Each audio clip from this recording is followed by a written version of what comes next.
Gonna let you guys come in.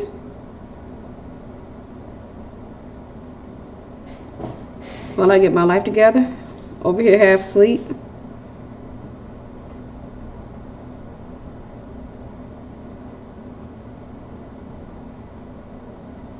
Oh, look, I'm over here trying to figure out what am I supposed to be doing. I don't even know why I'm going live. I'm sleepy. Okay. Trying to get this together.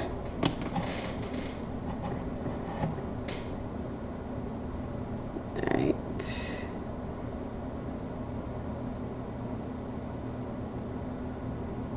Live stream now. I have missed y'all. Hey gorgeous, how are you? I have missed y'all. I'm tired, y'all, for real. The only reason I'm up on here is because I was in the process. I just laid down to take a nap, but you guys know I'm in business for myself.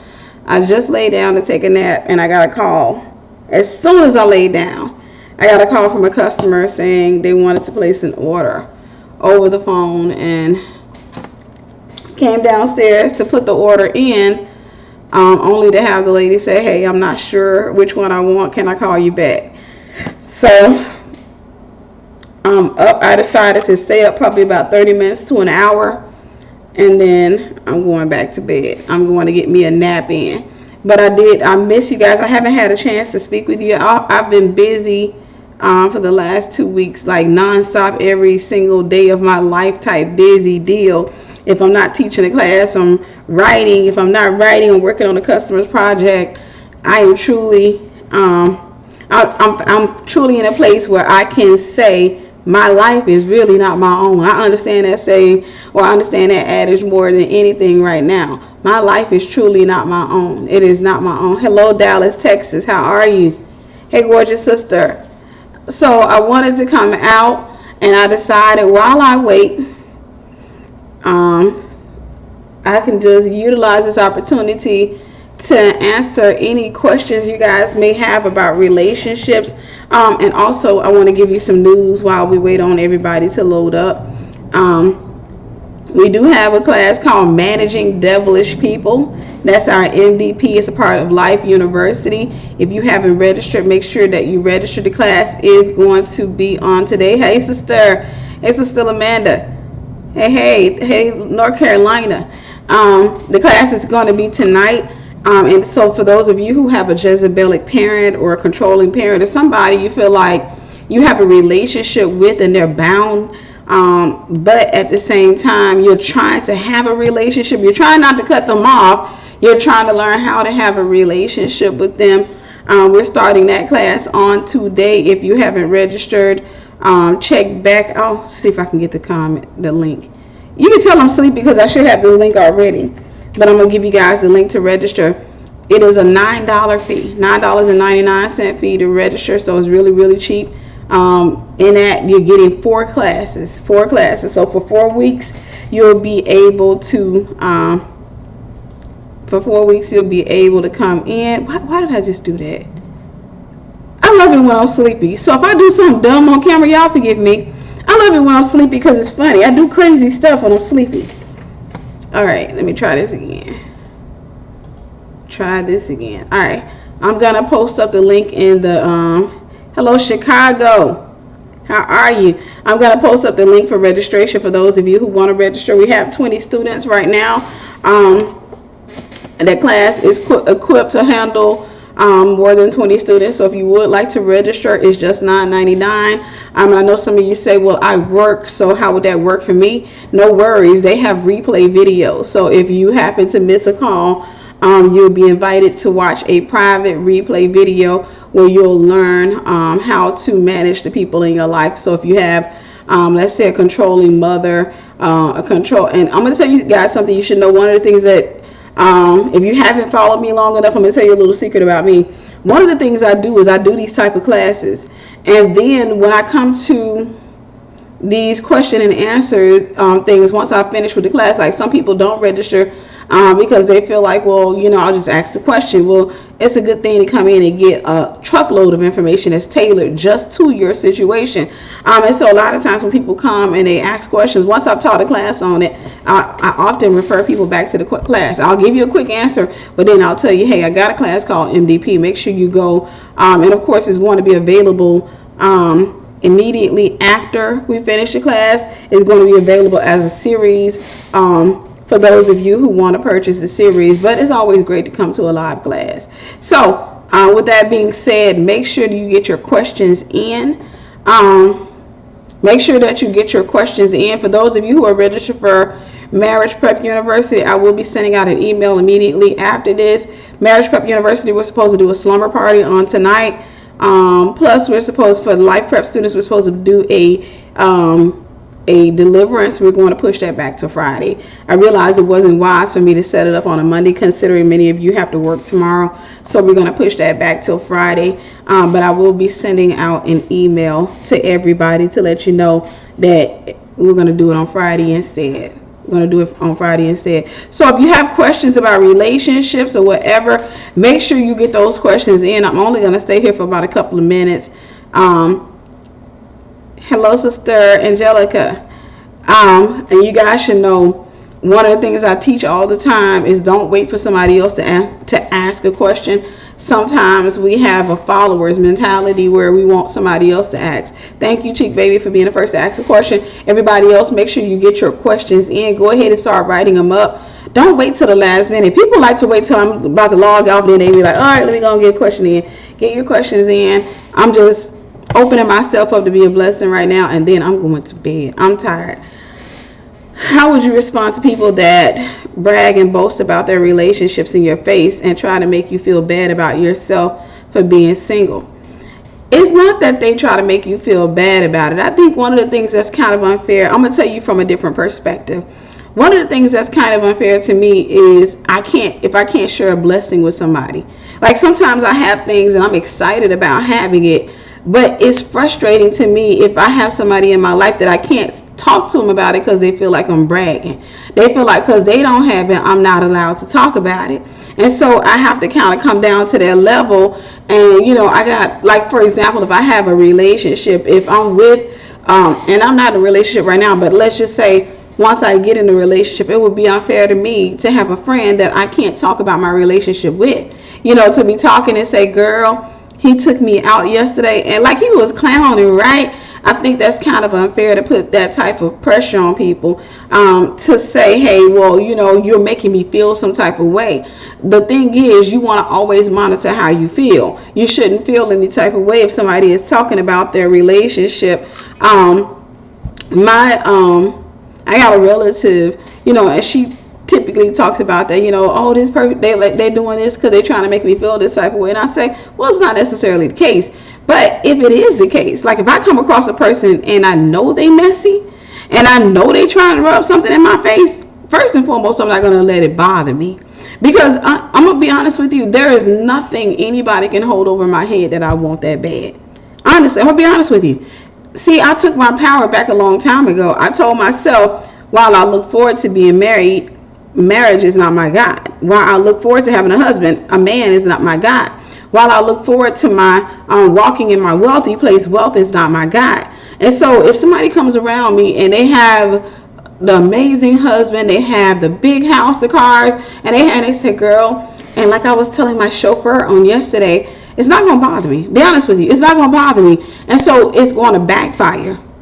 You see how that works? Because in that moment, they're not telling me something that I'm coveting. I don't covet it. See, when you don't covet that stuff, then it doesn't bother you. I don't covet it. I look forward to it. It's a different attitude. I look forward to it.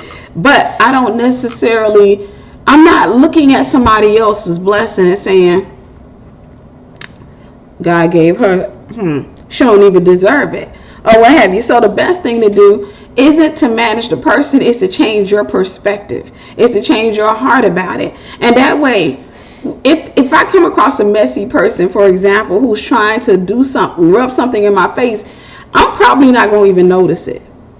That's how, because there are times where I'm intentionally blonde, When I'm not saying blind, I mean blonde. Meaning, I'll act like, oh, what, really? Oh, that's nice. That's good. And why? Because there's nothing that you can hold over my head that I want. There's nothing you can hold over my head that I'm gonna look and say, oh my gosh, I really want that. No. So the person can come to me and say, hey, I was with my husband on yesterday, and girl, we just got back from Rome, Italy, and oh my gosh, this guy, we were up in the mountains, and he massaged me all up and through the mountains, and he took me here and he took me there, and it's just amazing. I'll be like, that is good. Tell me, what's it like to be here, like in Rome? Girl, I can't wait to give me a foot massage. Really? See, what I'm doing is, if the person is genuine and they're just excited, I'm letting them know, you can talk to me about that kind of stuff. You don't have to go and find somebody who has all that to be, because I'm learning from them. It's helping to prepare me for that. But if it's somebody that's being messy, I have a different thing. If it's somebody that's being messy, it's going to backfire. Because then I'm going to be getting all up in her head and all in her business. She ain't going to like that. So it's a real different perspective. You just have to change your perspective about it. I tell people that all the time. You can't, when people have nothing that you want, they have no power over you. Nobody, like, I want to be married, but I don't want nobody else's husband. You see how that works? I want to have a child, but I don't want nobody else's children. I want to have a big house, but I don't want nobody else's house. I'm not coveting people's stuff. And so I look at it like this. My husband is coming along. My big house is coming along. My child or children are coming along. I look at it like that these things will come in due season. But in the meantime, in between time, if I come across somebody who has those things, I don't see it as they're rubbing in my face. I see it as God preparing me for it. So I'll ask a ton of questions. I'll be like, okay, so you said you went on 3 cruises back to back. You weren't tired? Because I've been on 4 cruises, but they were, 4 years. They were one every year. And I was tired. I love the cruise and all that, but you weren't tired. So that kind of stuff don't tire you out. See, I'm asking questions and what have you. And it gives the people who are blessed, it gives them the freedom to express themselves. Because I'm going to tell you, for me, that's one of the frustrating things with me, is to have friends that I can't share my blessings with, to be able to say, hey, and then I've had people to get mad and say, stuff like, girl, I want a dog. You over here talking about your dog. I'm like, girl, you got 3 beautiful kids. So at the end of the day, you got something that I'm looking forward to having, even though I got something you're looking forward to having. There's no reason for us to compare or compete. I can learn from you and you can learn from me. And so you just want to take that attitude. When you say your so-called friend was being messy by rubbing it in your face, is she a messy person? It's not that people are, because it's all in perspective. Like I said, I got a relative that a lot of times she will think like that. Like, you can tell her stuff and she feels like and it's not, I can tell you from being on the other end of that particular relative, while I love her, she has accused me of doing things that I wasn't nowhere near. I got used to it. That's just her personality. No, you doing that because of this. And I'm like, no ma'am, that's not it. So I wouldn't just assume that she's being messy, because the thing about it is, you can be internalizing it from a messy place. And because that's your heart, not hers. It could be that she's excited. She could be excited and saying, girl, but if she's a messy person, my question is, why are you hanging with her? You see? You got to think like that. If she's a messy person, why are you around her? If she's she like to mess with people, she like to try to provoke people, why hang around her? But if you say, well, no, she's not a messy person, then I don't think she's being messy. I think she's just being excited, because that's what we do as women. We get excited about blessings. When I write a book, I called an old friend of mine when I wrote my first book right before, and I told her, I said, girl, God just told me you're going to use me to write a book, and I'm excited. And she said, I'll call you back. Now, I'm pretty sure she probably said she rubbing it in my face. And it wasn't that. I was just excited. I was just excited. That's why you always need somebody on the other, from the other perspective, so that you can see it from a different perspective. And like I said, if it's a messy person, then my question would be, why are you hanging with her? Because I'm not going to hang around messy people. Hi, Tiffany. The Lord has been spoiling me. Amen. I'm starting to rest in peace. The thoughts of having a man or marriage. Hey, I love it. I'm learning that God is loving on me first. God preparing me for something. Yes, He's preparing you for your to be His bride in a sense. He's preparing you and getting you ready. He like for me, I've learned. Like He said to me one day, the person that I have, there has to be a certain love, a certain capacity of love. And in order for me to, as He's preparing me, He's teaching me His love for me so that I can receive His love. Because we all receive God's love on certain levels. Now, God's love is infinite. There's no end to it. However, because we are creatures of limitation, we only know how to bite off pieces of it. And we say, God, I know you love me. I know you love me. But there's still a limit to what we say, because as soon as something bad happens, we feel like God is not there. We feel like He doesn't care or what have you. And that's because of our limitation. And so God, sometimes what He wants to do before He brings a man into a woman's life is He wants to lift the limitation. Now, we'll never understand fully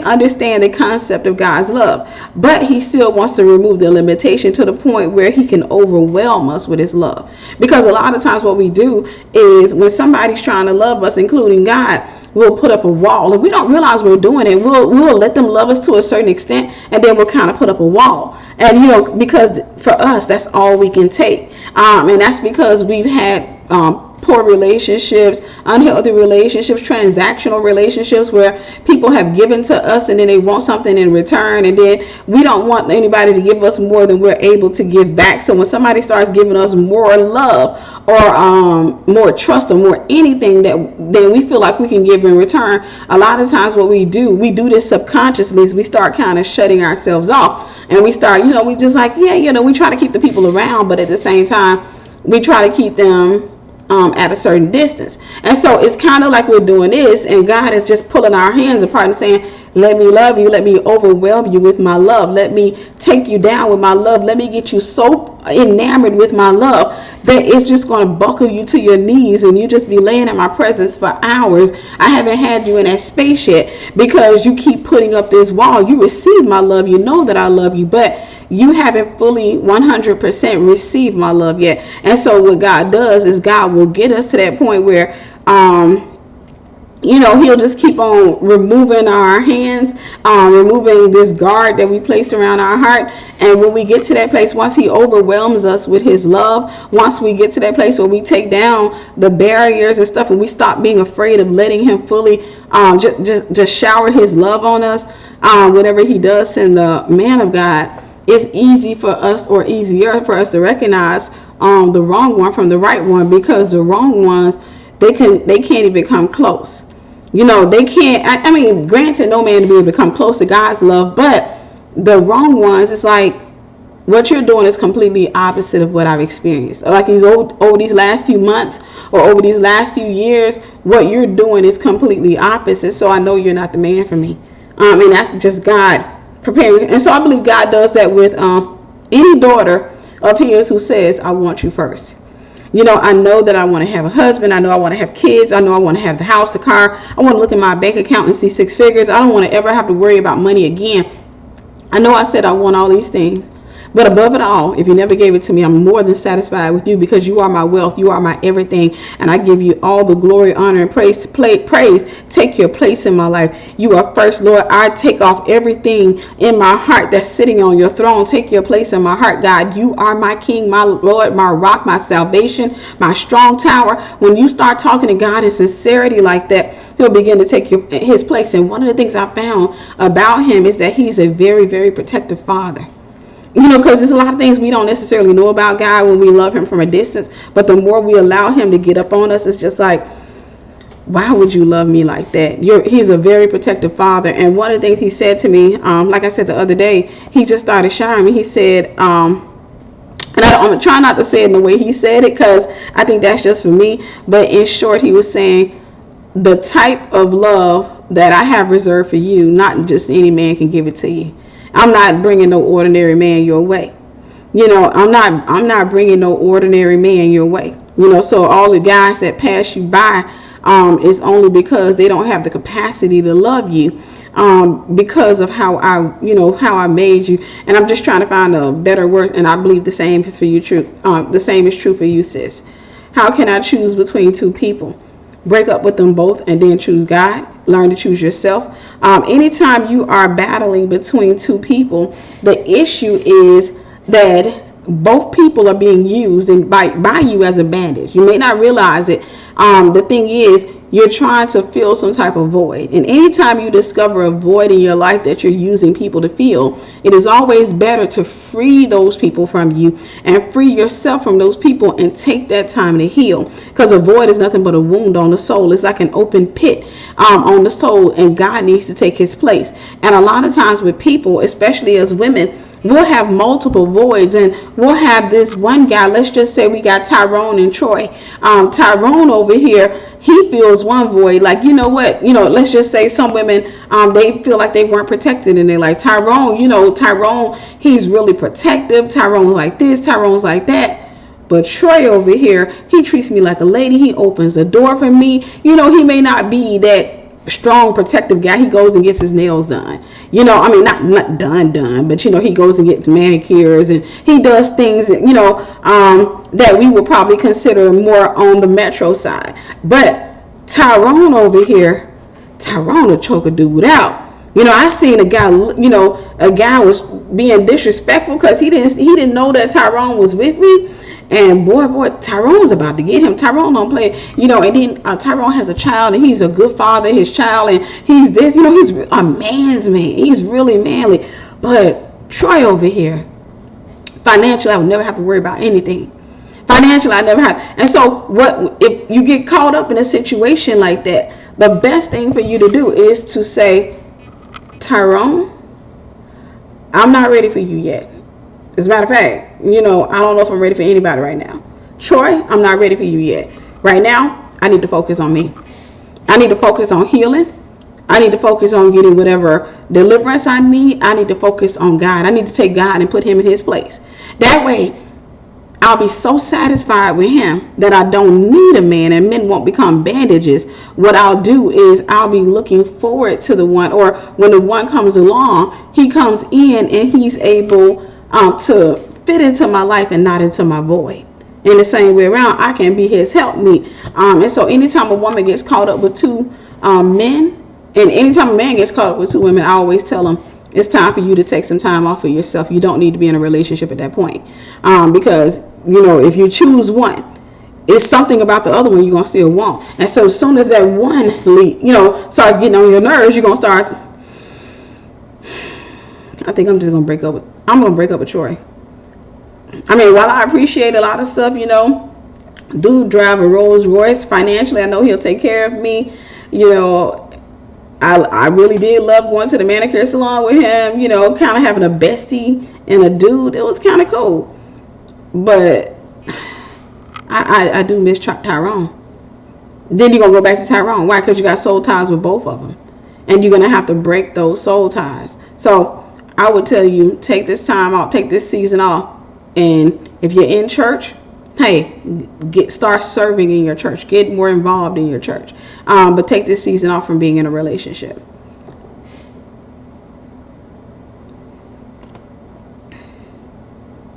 It's taking more of my attention about becoming a nun, a female pastor.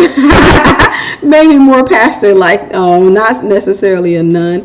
Sometimes God has made me feel like a nun. He's made me feel like it's just a weird thing, to the point where you will get to a spot where you just, like there was a time when I would go into a place, and if a guy was in there, he peeping me, what have you. But I walk in like, ain't nobody checking for me now. That's just my attitude. Ain't nobody checking for me, and I ain't checking for nobody. Yes, let me get your barbecue chicken sandwich, small order of fry. Let me stop. Medium order of fry. Yes. Medium Coke.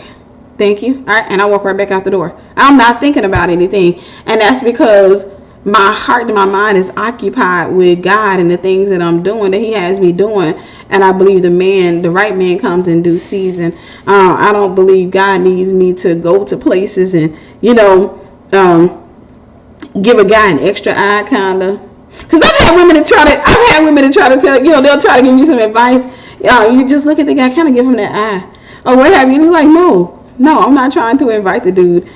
Sometimes, you just need to live your life and go about your Father's business. Take yourself out on some cruises and do some stuff with, just for yourself and with yourself, as God builds your love up, and he builds up your awareness of his love. He takes down that wall, and then when the right man comes along, he's able to love you the way God wants him to love you, or at least close to it. I have a male leader in my life, and he's a bit older than I am. They don't really talk to me, but when they do, look down, and it's awkward for me.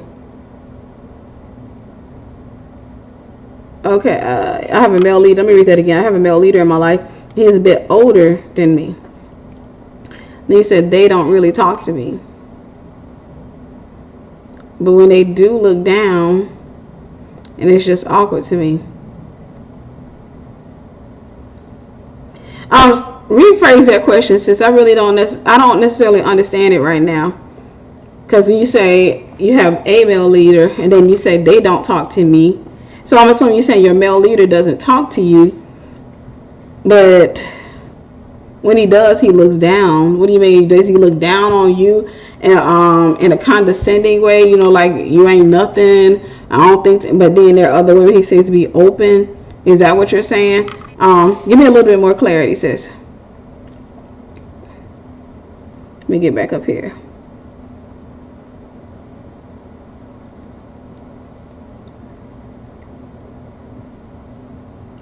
Dealing with a 4-year friendship with a guy and no progress. I had to take my hearts and feelings back. How do I completely let this person go? Been praying and letting go over time. I keep telling you millennials, and you may not be a millennial, I don't know, but I keep telling y'all, stop letting guys occupy you with the friend tag. Stop. If the dude said I want to be your friend, that's all he gonna be. I'm gonna put him in the friend zone. That's all. If he says, Tiffany, I want to get to know you as a friend, we ain't going on no dates. You ain't calling me up with no Steve. I don't want to hear no Keith Sweat in the background, no people Bryson in the background. I'm not playing with you. You're not going to occupy my time. You ain't finna call me up every day. You ain't finna confuse me. You're not going to do all that and then tell me you're a friend and give me this hope, this false hope that it may grow somewhere. No, it's not going to happen. I need to know what your intentions are. That way I need to have, listen, I'm going to give you guys a timeline that's going to bless your life. If you don't know in 3 months, in 90 days, because the average man knows in 90 days, the average man really knows in a week, whether he wants to pursue you. But the most of my time, I would give a guy is 90 days. That's the most. That's the most time you can call me and say I'm your friend, and we're just trying to see where this goes.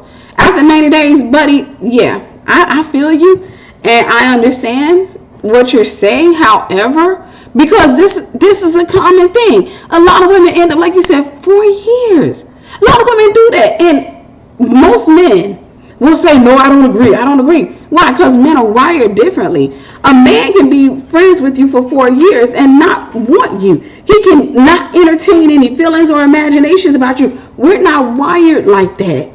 We are not wired like that. That's why I'm very forgiving when I hear a man talking like that, saying, you know what, I'm forgiving, but at the same time, I know how I'm wired as a female. And because I know how I'm wired, dude, you're not doing that with me.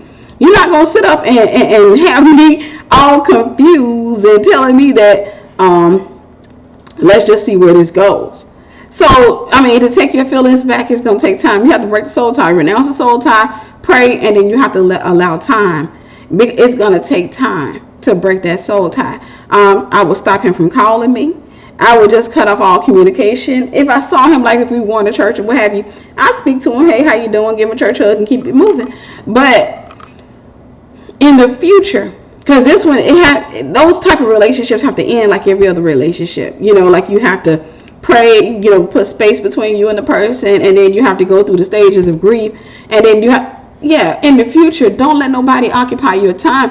Ladies, I know you can hear men coming out and they'll do it. Me and my wife, we were friends, and that is well and dandy, and it has worked for some people, but for the most part, it doesn't work for women.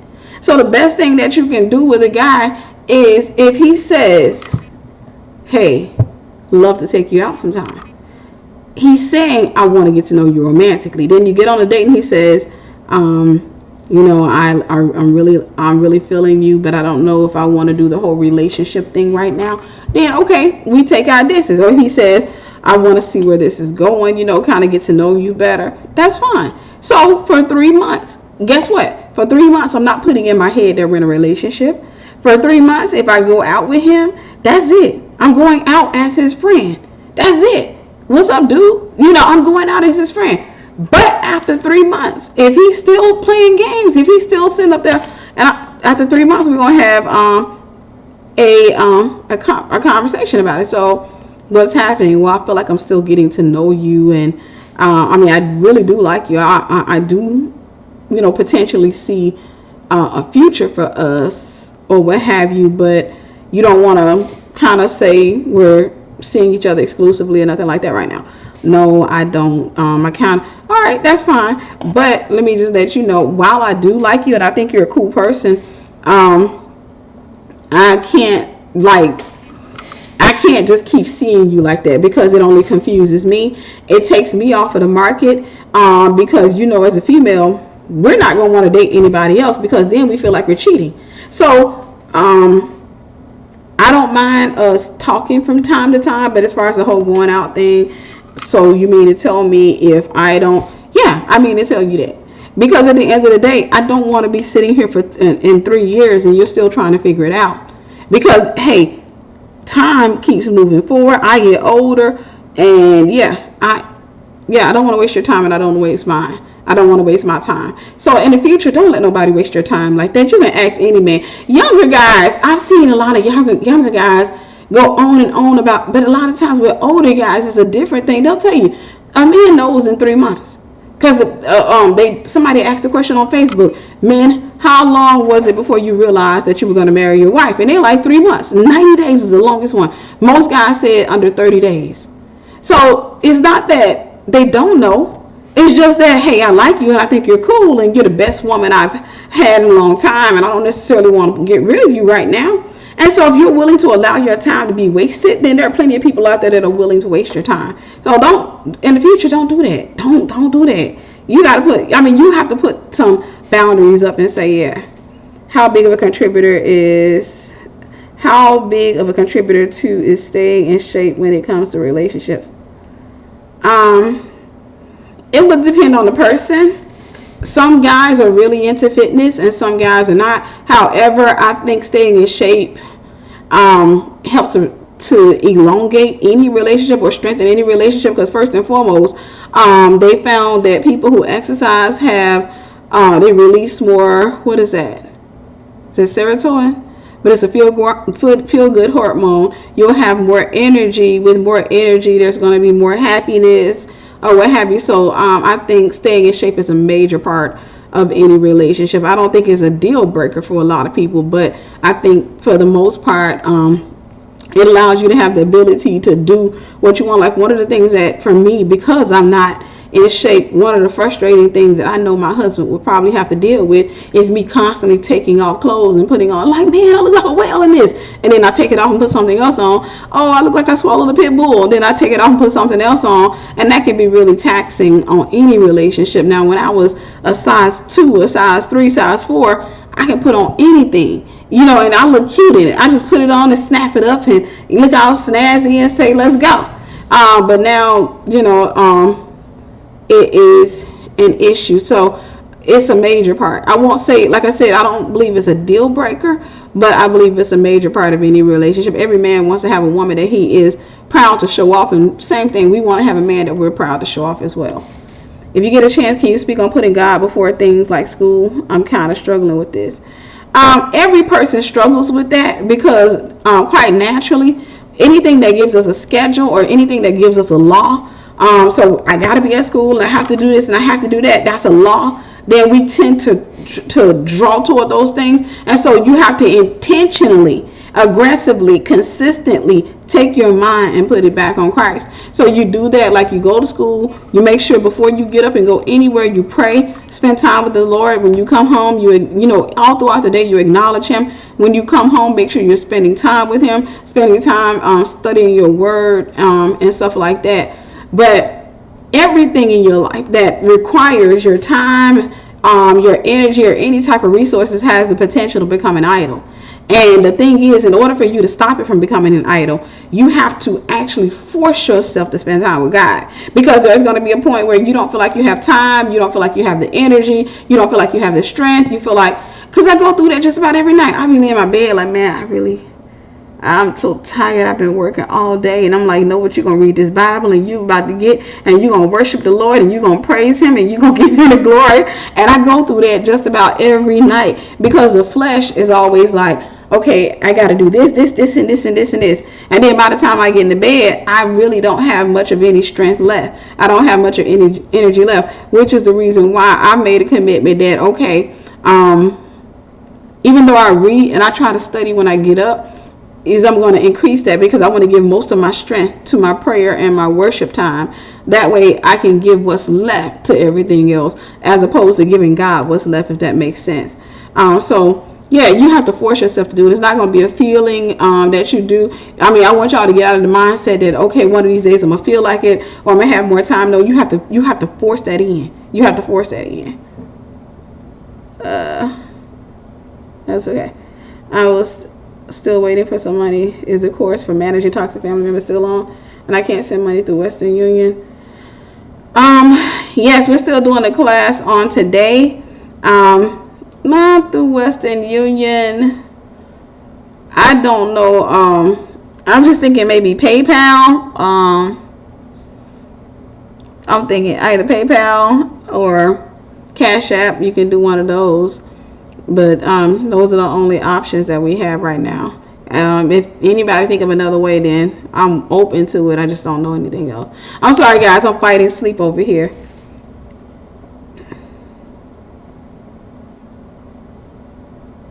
What if someone starts doing something you were planning to do and try to tell you to sell something different instead since she's doing it? That would depend. If I told her first and she had no plans to do it, and then she starts doing it after I tell her and then tell me to do something different, we're gonna have a conversation. We're gonna have a conversation. But I won't be as mad at her as I would be with myself. It would be, the lesson is for me to keep my mouth shut. That's how I take things. The lesson would be for me to keep my mouth shut. Hey, Sister Shine, how are you, gorgeous? But the lesson for me would be to keep my mouth shut. However, if it was just something in my head and I never told her, because I've had that to happen. I've had things in my head and I haven't told people, and they tell me they're going to do it. And I'm like, but what I do is I'll quickly tell them, oh, that's the same thing I'm talking about doing. And then I, give them a little evidence that I was, and the reason I do that is so they don't think I'm stealing their idea. But if it was something that came out of their head, then if it was something that I was planning to do and it, they happen to say it, and then she tells me to do something different, then we're going to have a conversation still. I tell her, like, while I respect you, I ain't doing nothing different, sis. That was an idea I had. That's something God gave me. He just like he gave it to you, he gave it to me. And there's plenty of room for us both to do the same thing. But my question is, if either one of you, is any one of you stealing the idea from the other person? Because believe it or not, this is actually common with women. When I did my book, Christian and Entrepreneur, I did a lot of studies, and I found in my research that the average woman, the majority of women, said that their businesses, or the majority of business owners, said that their businesses were inspired. They saw other friends doing it, and so they decided to do it as well. That right there, I have a problem with. Because I know I have a lot of ideas and stuff like that. Sometimes I want to share them with friends, and I would definitely have a problem with a friend who comes up and says, and I've had friends to do that. No lie, I've had friends to tell me, Tiffany, I see you be doing a website, and I don't do websites too much now, but I remember, like, just about all of my friends all of a sudden started wanting to do websites, and I was like, okay, well, that's fine. I said, well, you should get into it. And then I started getting into photography. Girl, I want to get into photography too. I'm like, okay. But then when it starts getting too much, I start telling the person, like, sis, I think you really need to go look for your own identity. Because right now you're kind of like biting off of everything I do, or what have you. It's not that. I mean, I do like it. I get it. But at the same time, I do want to have something that I'm doing. I don't mind you doing it, like if that's something you're inspired to do, but I don't want you to be, because I have an issue with people trying to be me, because then I start questioning whether or not you're my friend, or more so of somebody who's just in my life to monitor. And you're dealing with jealousy, envy, competition, comparison, and stuff like that. And I don't want nobody around me that's like that. So if she was planning to do it and y'all did, if she told you about it and it was something that was in your head, then both of y'all can do it, because both of you were planning it without, you're not copying off each other. But she can't tell you that you can't do it just because she started doing it first. Now, if you're biting off her idea, if she told you something and you felt like, oh, that's a good idea, I would love to do something like that, and then she turns around, I mean, she doesn't have a right to tell you not to do it, but at the same time, I would tell you personally, for me, I would never take an idea from a friend, and that's only because it's theirs. I can say now the majority of my friends are entrepreneurs, and the thing about it is they have really good ideas, and I just don't touch their ideas, and they don't touch mine. Every once in a while we kind of we'll flirt with each other's ideas, but for the most part, we know I don't go over in their area, they don't come in mine. But if they happen to be over there, if it was something they were planning to do anyhow, it's fine, I don't care. It was something they say, like a lot of my friends got into photography, and it wasn't something that they and sometimes it was because I told them to. I told them, I said, sis, I've been doing photography, I've been doing this, and I think that would be really good for your business, considering you're doing hair, or considering you're doing this. I think that would be really good for you. And so they get into photography, and they do way better than me. And that's fine for me. That's fine. I don't care about that. But the only issue I have is when somebody starts trying to copy, like, okay, I go get a camera, you get a camera. I go get my hair done a certain way, you get your hair done a certain way. And it's like, when you start doing that, then I start getting really kind of suspicious, like, what's that all about? Okay. Let me go down here. I'm sorry, guys. I am so sleepy. You're most welcome. I use, it jumped. I used to sin a lot in life and the word during my 20s. How do I explain to my future husband? Will a Christian man ever want me to be with me with that kind of, of course. You don't have to worry about that. Every Christian man you're going to come across is going to have a past, some worse than others. And so that's what makes you unique, is the fact that, hey, I got a past. I mean, when I was in the world, I was out there. When I was in the world, I was giving in to the lust of my flesh. I was giving in. The flesh wanted it, the flesh got it. I was spoiling my flesh. You want to go eat that? Let's go eat it. You want to be more than friends with him? Let's go be more than friends with him.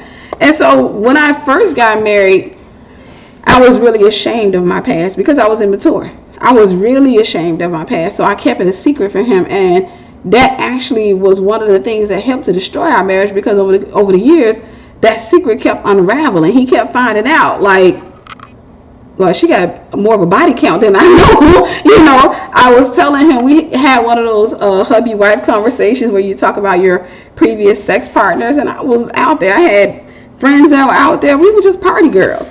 And so I would sit back and we, have those little conversations. Guys do that to get information out of you. But we would sit back and have those little conversations and stuff. And one particular day, we had a conversation, and I wouldn't tell him much of anything, but one particular day I decided, I'm going to open up a little bit. Nope. Wasn't the right thing to do. Why? Because I wasn't mature, and then he wasn't mature. I opened up, and he was telling me about some women from his past. Then I started telling him about, then I used to see this guy here, and we were really close at one point, and we were done. And then this dude was my Machiavelli. Like, we did it for like 5 years.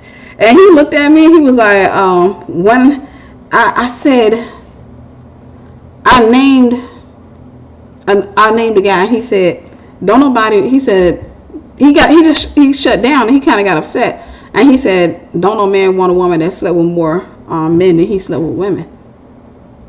And I looked at him, and I shut down. And then after that, he couldn't get me to tell him jack.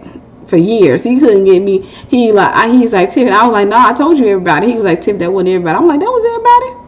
Because I was young and ashamed. But now that I'm older and I'm wiser, my past doesn't reflect who I am as a person. It reflects what I've been through. It reflects the choices I made, but also my journey reflects the changes I've made, that God has made in me. And so any man who can't accept my past is not for me. I'm not going to be scared to tell him that your wife was, yeah. And I'm more of a joker. So for me, it doesn't bother me now that I'm older and wiser. I'm more of a joker. I'll crack up and be like, he'd be like, so baby, you're trying to tell me I was out there? Babe, I was a hoe. What? I was a hoe. I mean, I'm the type of person that would make a joke out of that, and say, hey, I was a wild child. In short, I was out there going to the club. I'd be in a relationship with this guy and then end up breaking up with him. Then I'd be in a relationship with that guy. And then, we talking for a few months or what have you. Then I end up in a relationship with him or what have you. I was wild. I'm no longer ashamed of that because that doesn't reflect who I am today. That reflects who I was back then. I was a broken soul. So you have to stop being ashamed of who you were. And you got to stop being around people who make you feel ashamed of who you were. And understand that when the man of God comes along, who you were, it has no bearing on his decision. Any man who's stuck in your past, leave him there. He's not worth my future. I'm not going to give him my present or my future if he's stuck in my past. See, it took me a while because for years I was ashamed of it. For years I was trying to find some type of way to hide my past from my ex. Always trying to lie. And one particular day, because what you've done in the dark will come to the light. One particular day, right toward the end, I was having a conversation with my friend one night, a friend girl of mine, and I didn't know my ex was downstairs. And I was in the living room talking to her, and it was just testimony time. And, I was talking about the goodness of the Lord. And I was going into detail about stuff that I wasn't going into detail, but I was going into enough detail, then I was with such and such or what have you. But it was more of a testimony. We were just talking about the different things that we had done in our lives. And I didn't know my ex was hiding around the corner, ear hustling. And he stood around the corner for literally an hour and listened to me talk about my past. He stood around it, and then he walked from around the corner and he just crossed his arm. And I remember looking at him and I said, I'll call you back. And he used that. He used that to justify the stuff that he was doing from that point on. And then our relationship went ahead and fell apart. I learned a valuable lesson from that. First and foremost, you don't hold secrets. I learned a valuable lesson from that. You don't hold secrets. And then secondly, you're not ready for a relationship if you're still ashamed of your past. Don't be ashamed of your past. The right man is not going to look at you and say, oh, you were a filthy beast. No, he'll look at you and say, you did all that? Yep. Why? Because I was messed up. Your wife was jacked up. Your baby, yeah, and you can be funny about it. You can have fun with that kind of stuff. It doesn't have to be something that you're ashamed of. So yes, a Christian man will want you knowing that your past. I've seen Christian women that are married, and they'll tell you in a heartbeat, man. And they'll say around their husband, man. And the husband say, "Shut up, baby. That's enough." No, and when I got married the second time, I still was a babe in Christ, but I was no longer ashamed of my past. And so I used to crack up with him about that. He'd be like, "No," he would say with his little accent, "No, I am the only man you have been with. I am the only man. You were a virgin. I'm telling you, you were a virgin when we met. You were a virgin. I know a virgin. I've slept with many women. You were a virgin when we met." I was like, well, praise the Lord for restoration. But your wife wasn't a virgin, baby. Your wife used to be a hoe. Your wife was out there. Oh, he's like, no, I don't want to hear that. Shut up. And so you can have fun with that kind of stuff. You can laugh and just be yourself. You don't have to, be ashamed of what you've done. And you don't have to be ashamed of that kind of stuff anymore. You can renounce guilt and shame and just move on with your life. The blood of Jesus covers all that. The leader doesn't really want to talk to me, but when he does, he tries not to look at me, and it just feels awkward with other women, though he's more open. So you want to kind of have a conversation with him and investigate that. It could be, is it that you maybe said something about him, or it could be something that you're doing that's making him uncomfortable, or he could be uncomfortable. So the best thing to do is just to have a conversation with him. Just sit him down and say, hey, is there a problem? Because I kind of notice, like when I'm talking to you, you're looking away from me, but you tend to look at everybody else. And I'm trying to figure out, like, is there a booger on my forehead? You know, is there something going on that I should know about? Because if it's something I've done, then let me know so that I can fix it or what have you. So it honestly, it's nothing to overthink. Sometimes it's the best thing to do is have a conversation to find out what it is. And it could be that maybe, you know, some people can make, I know for me personally, I make people uncomfortable unintentionally. I know that. I see, I make people unconscious. I make them uncomfortable sometimes because I don't always know the best response. You know, like I'm quick on my feet, but sometimes I may not be so quick, or I say something crazy or something. I'll say stuff, and especially with guys, and I think because I'm conscious of my past, I'll say something, and then I go to overthinking it, and then I make the situation odd. Like for me, I'm a joker. I like to play. I'll crack jokes any time or what have you. So I be like when I'm talking to guys, I be cracking jokes about hitting them in their Adam's apple. And then after I say that Adam's apple, like if a guy kind of looks weird, he says, my Adam's apple. Okay. And then he walks away. Then I'll overthink that. Like, did that sound sexual? Because I'm talking about the Adam's apple. Did that sound weird? So I'll overthink it or something like that. So the next time I see him, I may be a little weird around him. Or what have you. So I think that's just the way that we have a tendency of being. And so sometimes people, like I'm an overthinker, and a person who overthinks, I've noticed that people who tend to be overanalyzers are like that. They overanalyze and I overanalyze. And so when we come into a setting, we can be kind of weird with each other. Like I got a lady I know, and we talked about that. Like when we first came each other's presence, we were kind of weird with each other, you know. But after a while, after she got to know me, it's like, and after I got to know her, it's like, oh girl, please. But you know, we joke about that. Like when we come around people, we weird them out. It's like, okay, I'm an introvert, so dance. I mean, introverts and just like, yeah, you're an introvert, I'm an introvert, we're just standing here. Nice hair. Thank you. I used to get my hair done like that. You know, we can do some really weird stuff and kind of weird people out. So I would just say have a conversation with him, and then look back into, you know, like for me, I'll kind of look back and say, is there something that may have happened that made him uncomfortable? You know, is there anything that could have happened? Is there anything you may have said that could have made him uncomfortable? And if you did, then you want to go and apologize for that.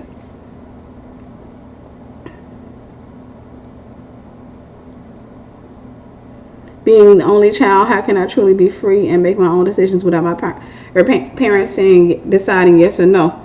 Just not be in their house. You go in your house, pay your own bills, and then you draw boundaries, and then the last thing is you enforce those boundaries. You do that with love, and yeah, they have no choice but to.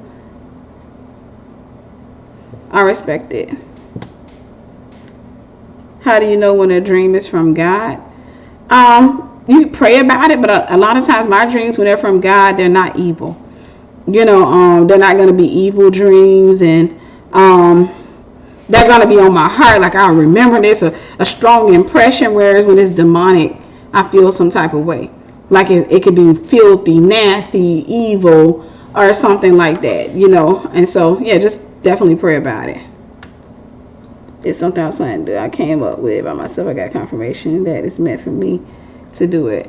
You say, okay, you came up with it by yourself, but if she was doing it first, she can do it, and you can do it as well. You know, my friend, one of my friends owns a food business and stuff like that, and I told her eventually I want to have a food product.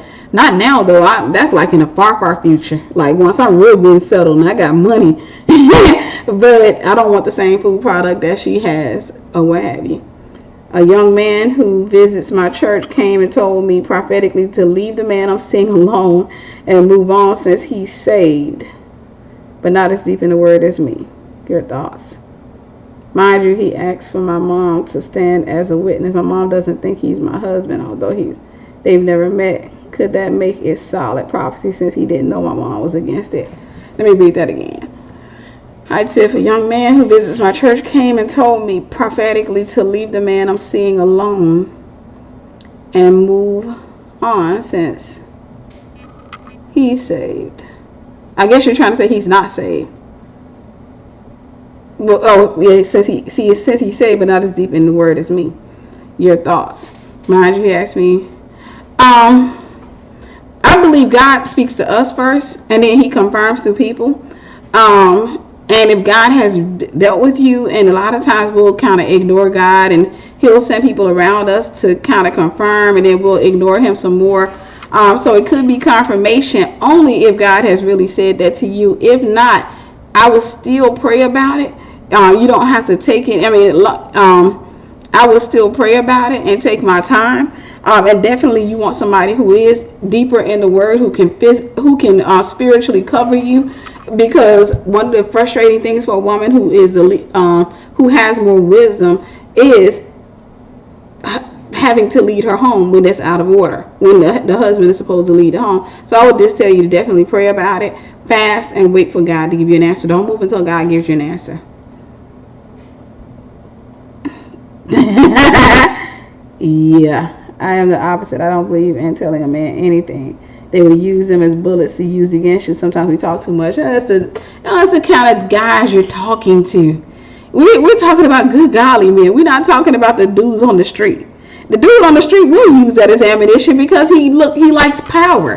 And any man who likes power will use that stuff as ammunition. But if I tell you something and you use it as ammunition about me, you will be a history lesson. That's just the way that I'm wired. So we're dealing with two different types of men. We're dealing with two dimensions. I'm talking about a good Christian, godly man who wants his wife, who's been on his face and spending time with the Lord. I'm not talking about somebody on the street who's dealing with a Jezebel spirit.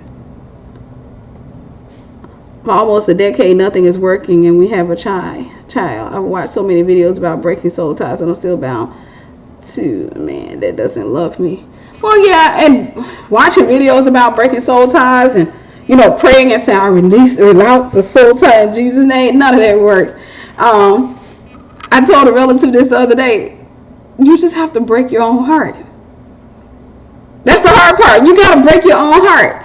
When you're coming out of a relationship, or if I'm with somebody and I know he doesn't love me, and I've been in that situation before.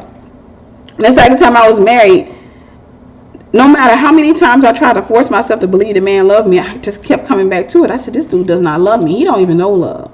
Like, this dude, he likes me. He has a strong like for me, but this dude does not love me. And I couldn't, no matter how many times I tried to, convince myself, and, when he would say, I love you, I don't know what you are talking about. No matter what, it's like, no, I've had, measure of love. Like, this isn't love. Like, this, right? Honestly, this isn't love. At the end, it wasn't going to be a thing where a lot of times we try to wait for a relationship to fizzle out. Like, we want our feelings to kind of slow down and then he can leave when we're okay. No. Relationships are called breakups for a reason. They break, and it breaks your heart, and it hurts.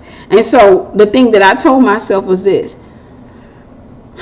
either you can stay and you can keep entertaining this relationship, or you can keep on with that broken heart. Your heart gonna be broke. And so when he left, I did what the Bible said: if the unbelieving want to depart, let him depart.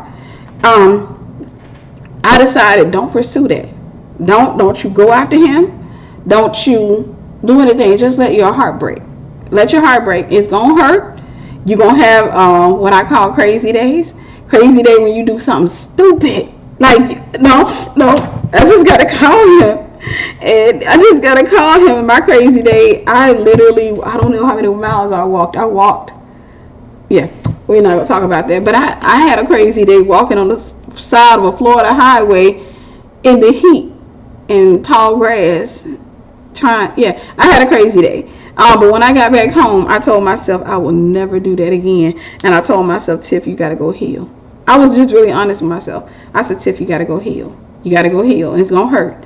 It's gonna hurt. And I kept telling myself that, and when it would hurt, I would say, it's just it's going to end. I would study the 7 stages of grief to see where I was.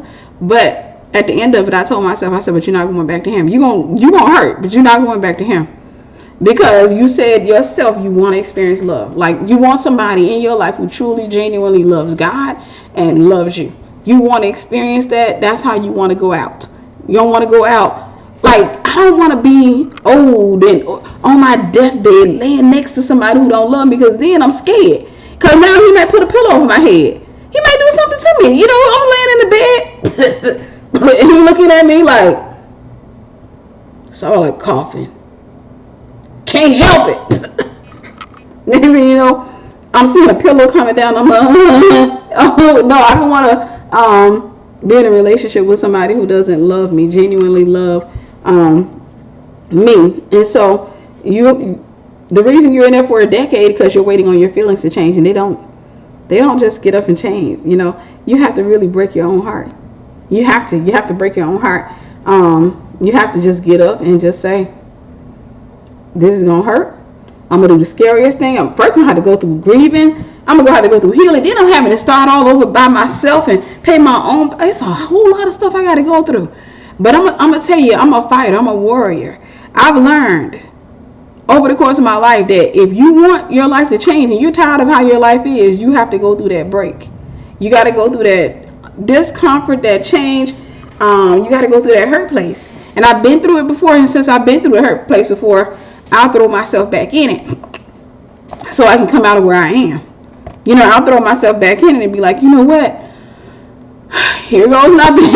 And I'll throw myself back in it. Because for me, it's more so, I don't want to spend the rest of my, like I've seen, you look at your family, look at people in your family. I've seen people grow old and die, never knowing what it feels like to be loved.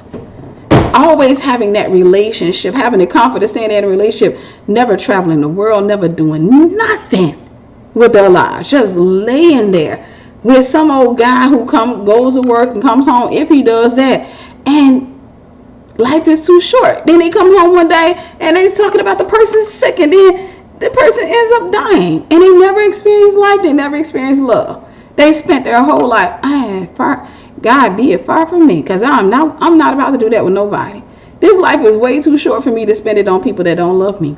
And you got to tell yourself that. I want to go out here and do some stuff and enjoy my life and just have time. You know, I want to go out here and just enjoy the Lord. I ain't trying to sit up here and give somebody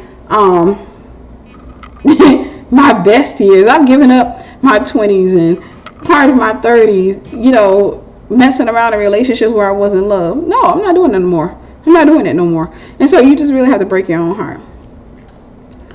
Need advice to break a soul tie? Get my book, Sex, Lies, and Soul Ties. You have to renounce the soul tie, and just like I told her, you have to break your own heart. Get off the person's social media. Do not, I don't care how tempted you are, don't go to their social media. Don't go, they got a girlfriend, don't go to the girlfriend's social media. Delete the person from your phone. Stop talking to their family members. Put distance and space between you and their mutual friends. Hello, South Africa. My pastor is down there right now. My pastor is in South Africa. I think he comes back on, I think he comes back tomorrow. Apostle Brian Meadows, he's down there. But if you got mutual friends, and you know they're really mutual, like they really talk to him, because in a breakup usually one or the other person gets the friends. You know, it's kind of like an inheritance. But if they, you know, still hanging with him and they're hanging with me, I have to put space between me and them. It's nothing personal. I just need to heal. And so I can't allow them to become the soul tie that keeps me linked to him. I can't allow them to become the souls that tie me to him. You see how that works? So I have to put space between me and the person.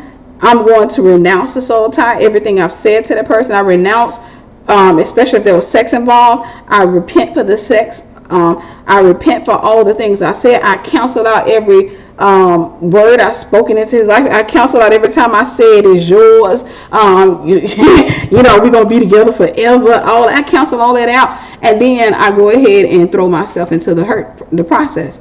That means that I'm going to go ahead and hurt. I'm going to go ahead and cry. I'm going to go ahead and grieve the person. I'm going to go ahead If I need to write letters out, I'm not going to email them or mail it to the guy. I might write them out and just get it out of my system, ball it up and throw it away. I'm going to pray and say, Lord, help to set me free. And then I'm going to take my mind and put it on something else. I'm going to find something else to do. The worst thing that you can do, guys, hear me on this. Anytime you go through a breakup, you should upgrade. And I'm not talking about a relationship. I'm talking about you should upgrade your life. Anytime you go through a breakup, if you've been with 12 guys, you need to be rich.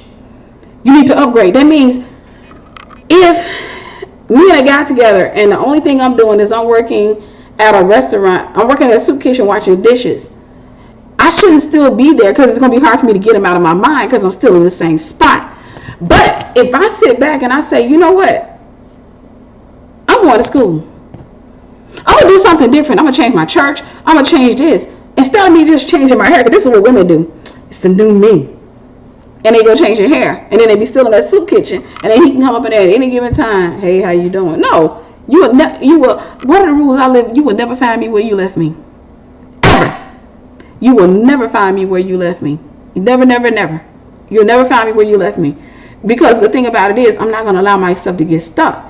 I'm going to utilize that free space instead of where other people are sitting there stalking and crying, looking at the guy's page. I would have gave you babies. No, I'm not going to spend time looking at his page. I'm going to leave him alone. I'm going to let him go on about his business, and we're going to go ahead. We're going to both heal. And I'm going to spend that time, working on something, maybe going to school or doing something. I believe in taking the energy and the time that you would invest into silliness and putting it toward self-development. And when you start doing that, it's easy to start, growing your self-confidence and stuff like that. But take that time and that energy and put it towards self-development. And don't get into a relationship till you're fully healed and God says, this person's okay. But in the meantime, in between time, find something else to do with your time. I have a friend who has slept with a married man and she cannot forgive herself. Is there something she needs? Is this something she will need to share with someone she sees the future with? She says it a lot for her to share with someone. I would tell her to pray and renounce the spirits of guilt and shame. Repent for what she's did. Obviously, it sounds like she feels bad. The Lord's already been dealing with her. And then, too, it all depends on the relationship. Now, I'm a firm advocate for being open in a relationship only because I saw the effects of being closed. I would never want to be out with my husband because this is how the devil works. We out at the mall, we having fun, and he rubbing cotton candy in my face, and we laughing or what have you. And then some guy walks up and says, Tiffany. And I'm like, He says, how you doing? Oh yeah, how you doing? What's your name? Oh, okay. Yeah, I know Tiffany. And I've had that to happen to me. I had that to happen to me when I was married. Something similar to that to happen to me. But it wasn't, the guy thankfully had never been married, but he was somebody I hadn't told my ex about. He was a little, remember I told you guys I kind of shut down and wouldn't tell him no more. And some guy walked up to us. We came to the mall one day to shop, and we're holding hands, having a good time. Fingers interlocked, we laughing and walking. We walked in, and when we were walking, I spotted the guy because he didn't live in Mississippi, but he would come into town. When he would set up his booth in the store, and he would typically set up for a few months, and then he would leave. And I saw him. I spotted him from a distance. I was like, and I'm gonna make up a name. Is that Troy? But I said that in my head. I'm like, is that Troy? Yeah, I hope that ain't him. And my ex and I, we went into the music store. We went, bought us some music, came back out holding hands, and we got to walk past him, and the guy came, and I'm thinking, I'm holding hands with a guy. He will not bother me. Listen to the case. Bro man decided he gonna stop us. Hello, Tiffany. And he's a gorgeous man. Absolutely gorgeous to look at. Handsome. But my friend said he's cute. He's gorgeous. But he came up, he's like, Tiffany.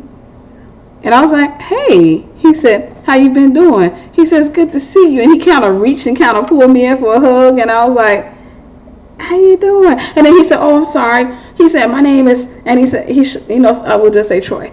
My name is Troy. He shook my ex's hand. He said, He said, yeah, I was just saying, hey, Tiffany. He said, I know Tiffany. And this is exactly what he did to me. He said, I know Tiffany. This is how he was looking at me. Tiffany and I go way back. And I was sitting there looking like, and he was like, oh, okay. And so when we walked off, our fingers lost their grip, and he kind of took his hand away from me. And we got into an argument about that. We got into an argument. He's like, you never told me about this guy. You told me this. You never told me that. And he was like, he's a pretty boy. I can tell. You know, I know you slept with him. I know you slept with him. And I'm like, what does it matter? What I did in my past is my past. It's before you. But it mattered to him. And so while it was stupid to me, it mattered to him.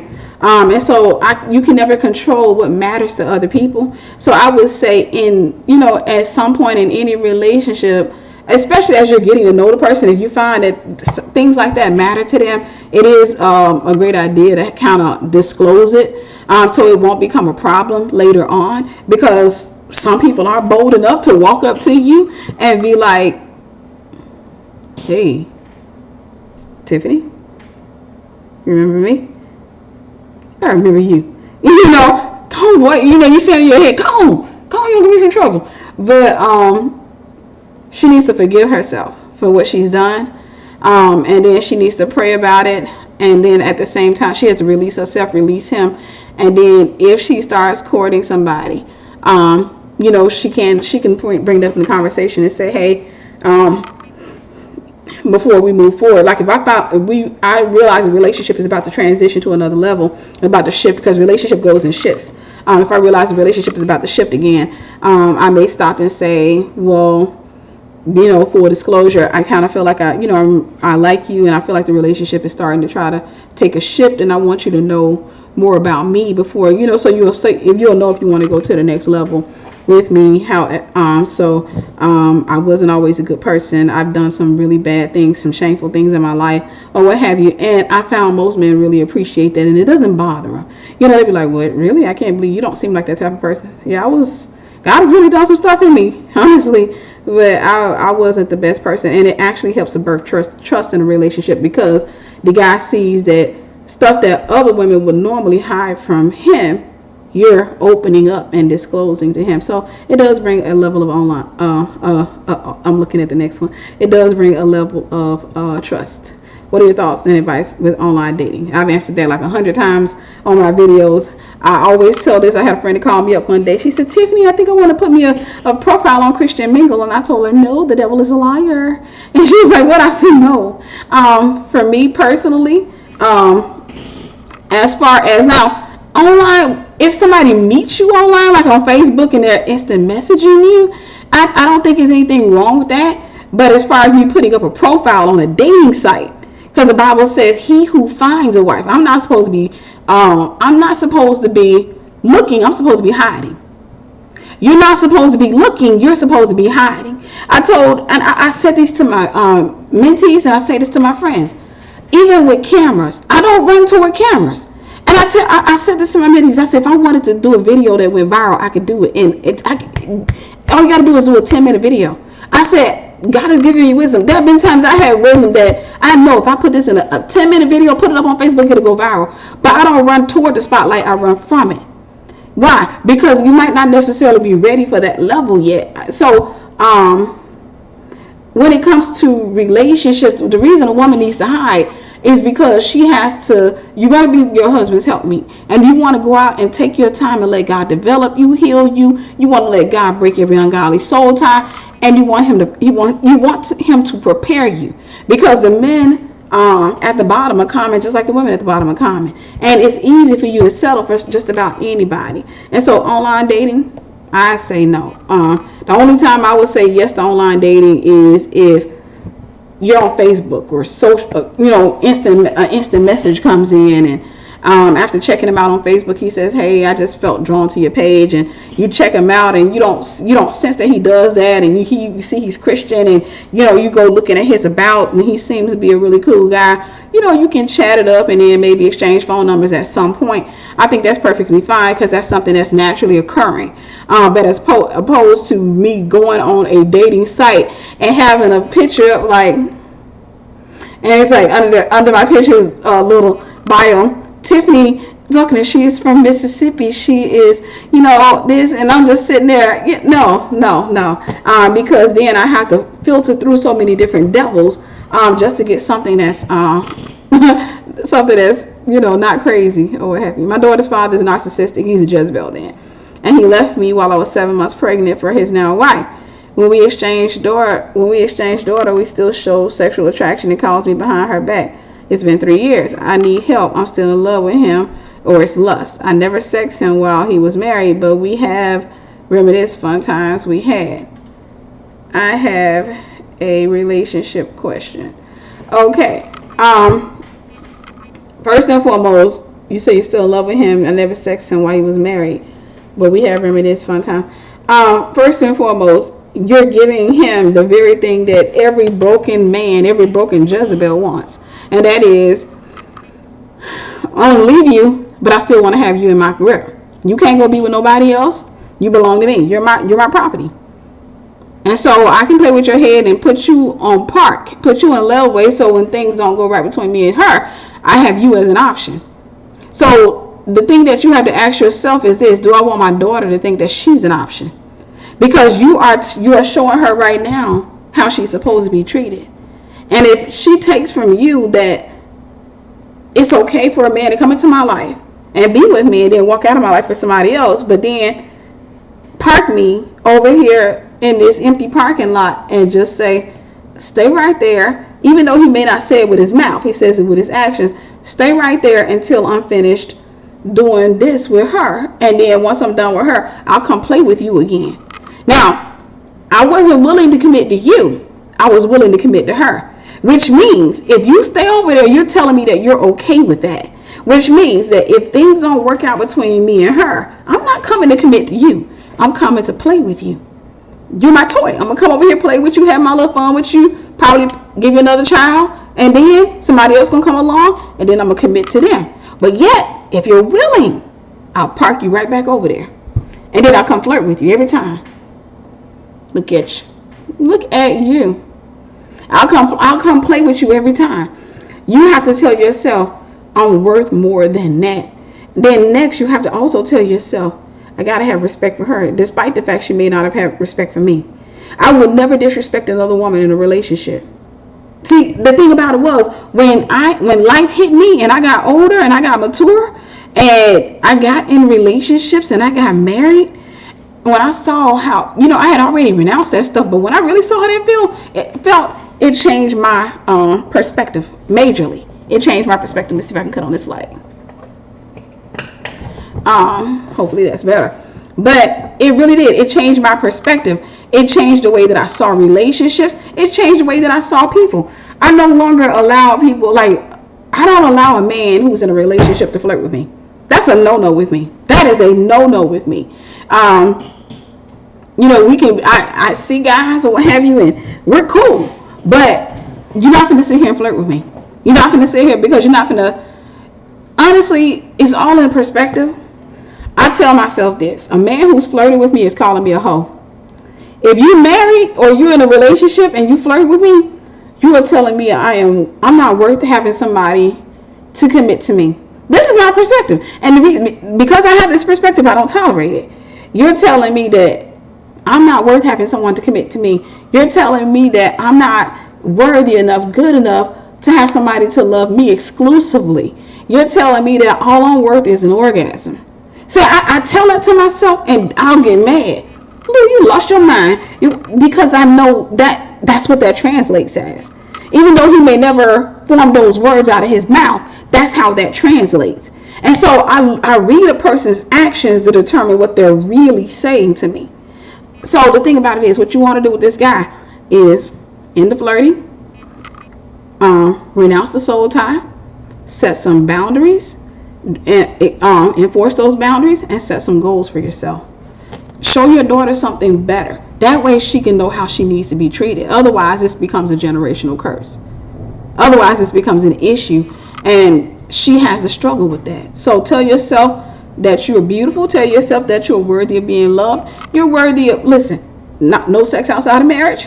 You're worthy of having somebody that comes in and says, hey, look, I'm willing to cover you and provide for you and your daughter. And I want to be there for you. You're worthy of that. But you'll never get it until you tell that to yourself consistently and you finally come to believe it. You'll never get it until you do that. Other than that, you'll allow what most guys do, who are broken, not most guys, but guys who are broken, do, and that's park women. My ex, I remember we were breaking up, and he came to me. He said, Tiff, I got a question. He said, I don't want a divorce. He was telling me he wanted to go get him a house off in the Carolinas somewhere. I think it was South Carolina. He wanted to go get him a house. He said he'd already been looking, and he wanted me to stay in that apartment we were in. He said, I'll help you with the bills, and then in 6 months, let's revisit the idea, because I was talking about, we were talking about breaking up.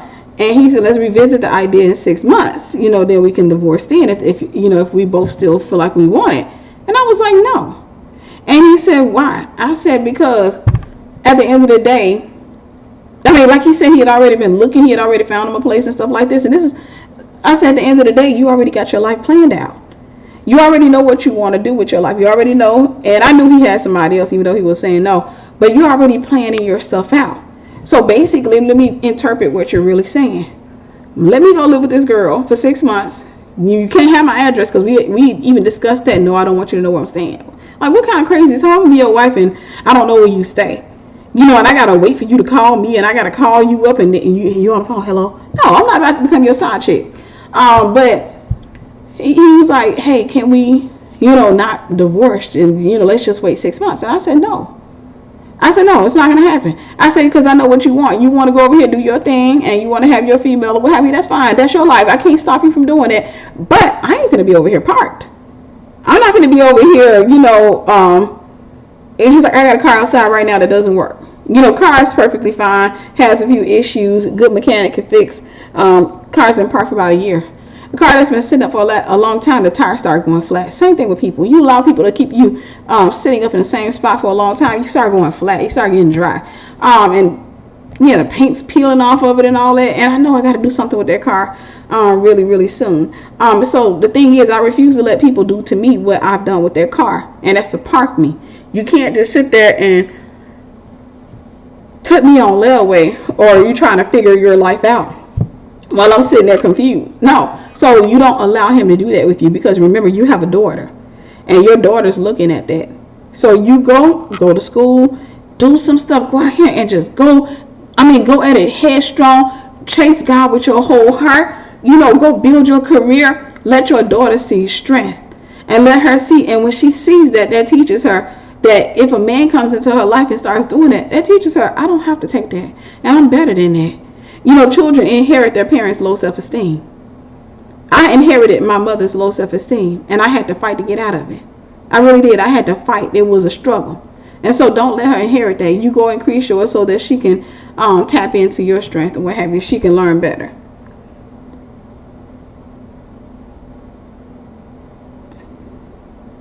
Oh yeah, introvert. You said you don't talk to pastors like that. Oh, thank you, Walking Life, for the seed. Thank you. You said you don't talk to your pastors like that. I get it. You say you're an introvert. Yeah, that's me. I'm an introvert, and he's married, so that's how I am. When it comes to married guys, I'm really weird. I'm sorry. I'm praying on it. I promise you I am. But when it comes to married guys, I'm really, really weird. I know I weird them out sometimes, because I be like, hey,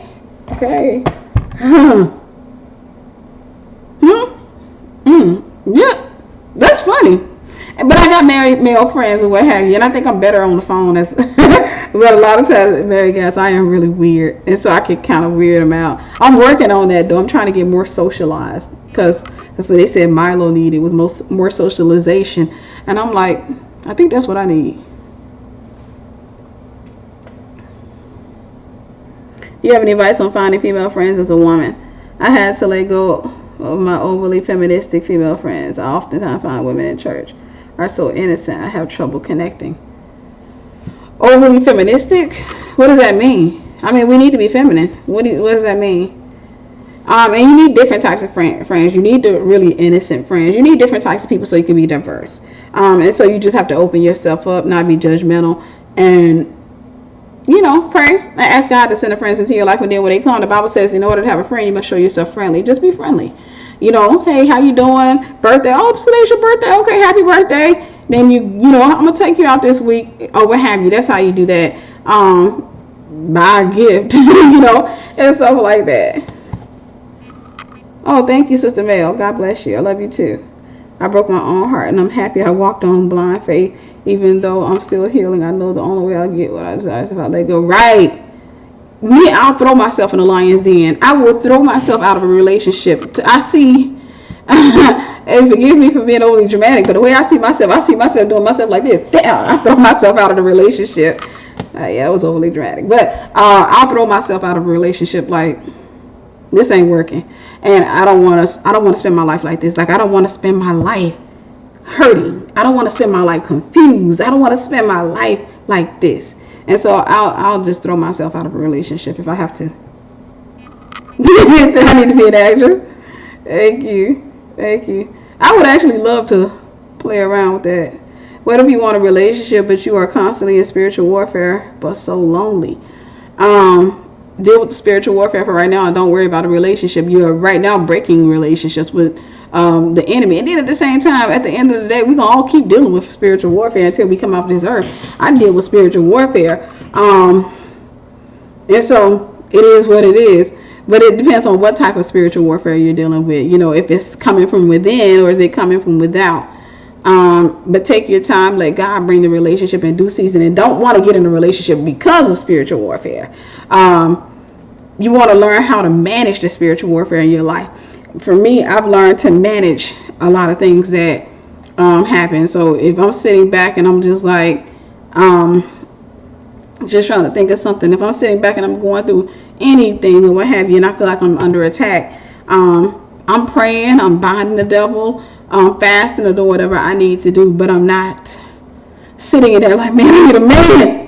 I'm not sitting there saying, I gotta get in a relationship. Dang it. This is going to make it easier. No, because then he has to see me in there. So I would much rather overcome whatever it is. If it's a stronghold in my life, I want to overcome that before I try to get in a relationship.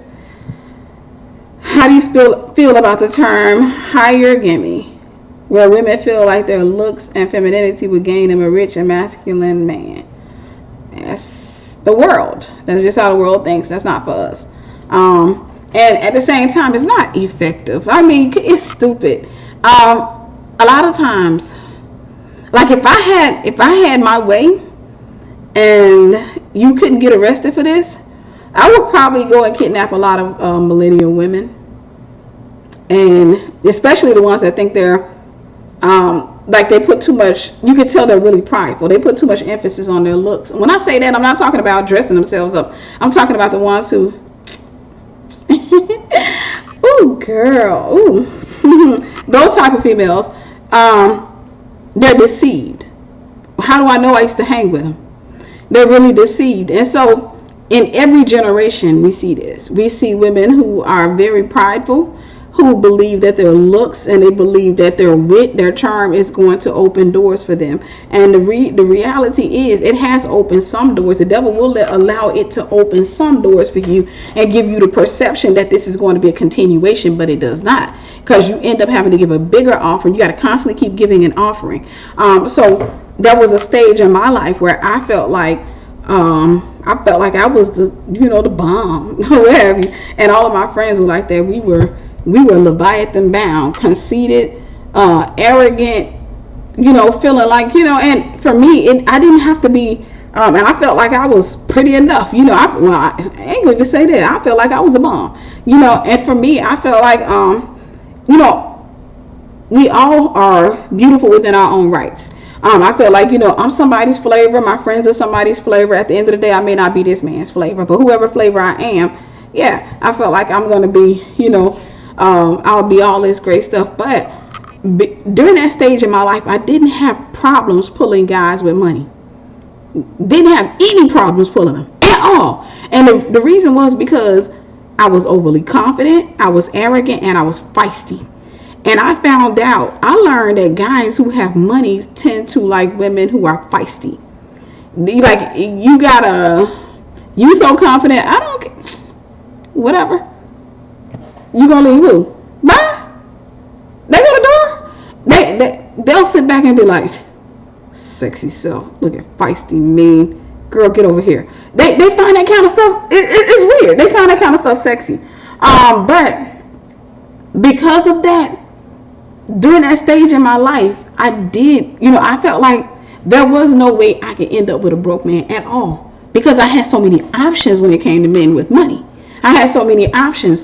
I had absolutely gorgeous friends. They were beautiful. I mean, drop dead gorgeous. But as time went on, I kind of became more realistic. I ended up getting with my ex-husband, who by all means was fine. He was a good looking guy. I ended up getting with him. He didn't have any money. He ended up getting a good job or what have you, but he didn't really have any money. And then I was watching my friends, and I started realizing at some point that it was all a mirage.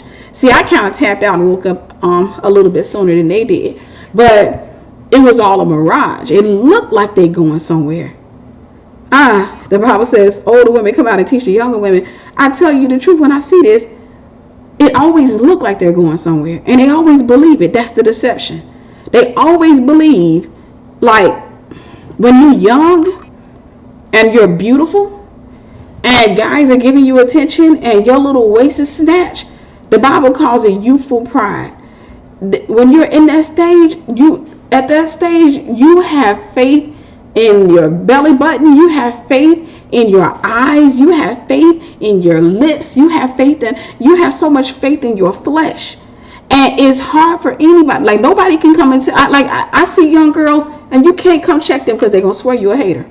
I'm telling you the truth. They will swear you a hater. If you come say, sis, calm it down, go to school, focus on Christ right now. Don't focus on your flesh. She'll be like, focus on my flesh. God, I tell you, these older women, they be haters for real. What? Ah! Youthful pride. So people like that, when I was young, they have to want the truth. The ones who want it, I got young women who, are drawn to me because they want the truth. But then again, there are young women who are not necessarily drawn to me.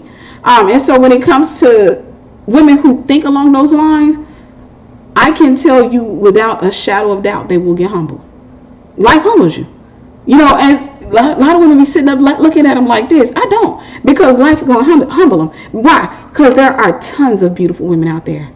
There's a buffet of beautiful women out there, and every woman wants to believe that she's unique, that she has something special, and then she gets into a relationship only to discover that the man that she's with is cheating with her.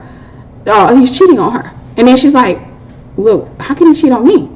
And it's a system. I've seen it. It plays out pretty much on every generational spectrum. The woman is conceited. She feels like she got it going on. She nabs the man in the Rolls Royce. She nabs the man in the Mercedes Benz. She nabs the man in the Lexus. She nabs the man in the BMW. She nabs the man who is driving a Lamborghini. She nabs him.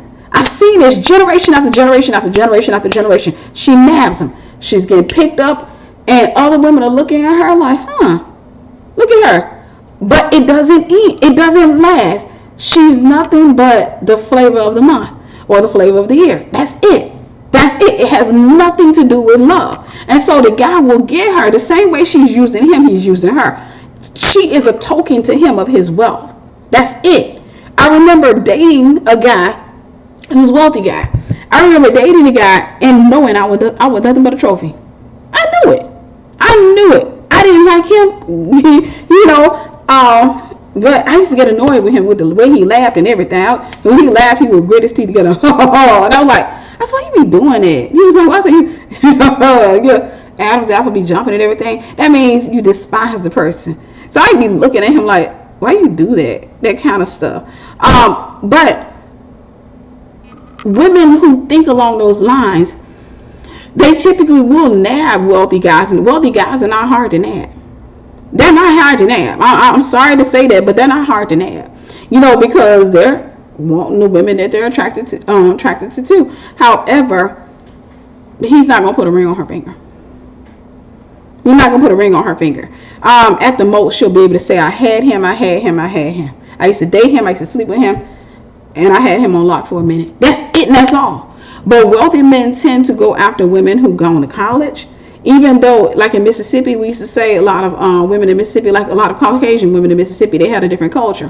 A lot of Caucasian women in Mississippi, and I admire what they would do. They would go to college. Their parents would make sure they go to college. But then they get married and they settle down as at-home wives. But they had their college degree to fall back on should anything happen, and they would start gift basket businesses and stuff like that from the house.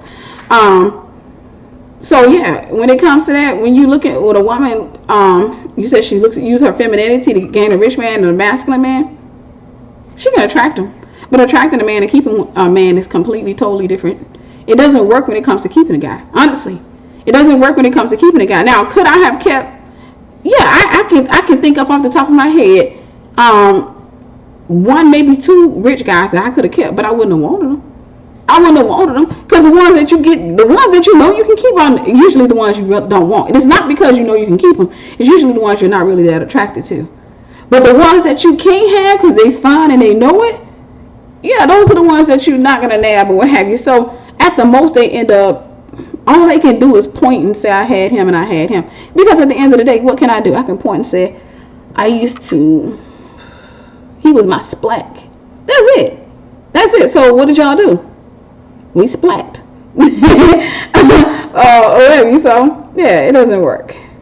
What if you want a relationship but you are constantly in spiritual? Oh, we already dealt with that one.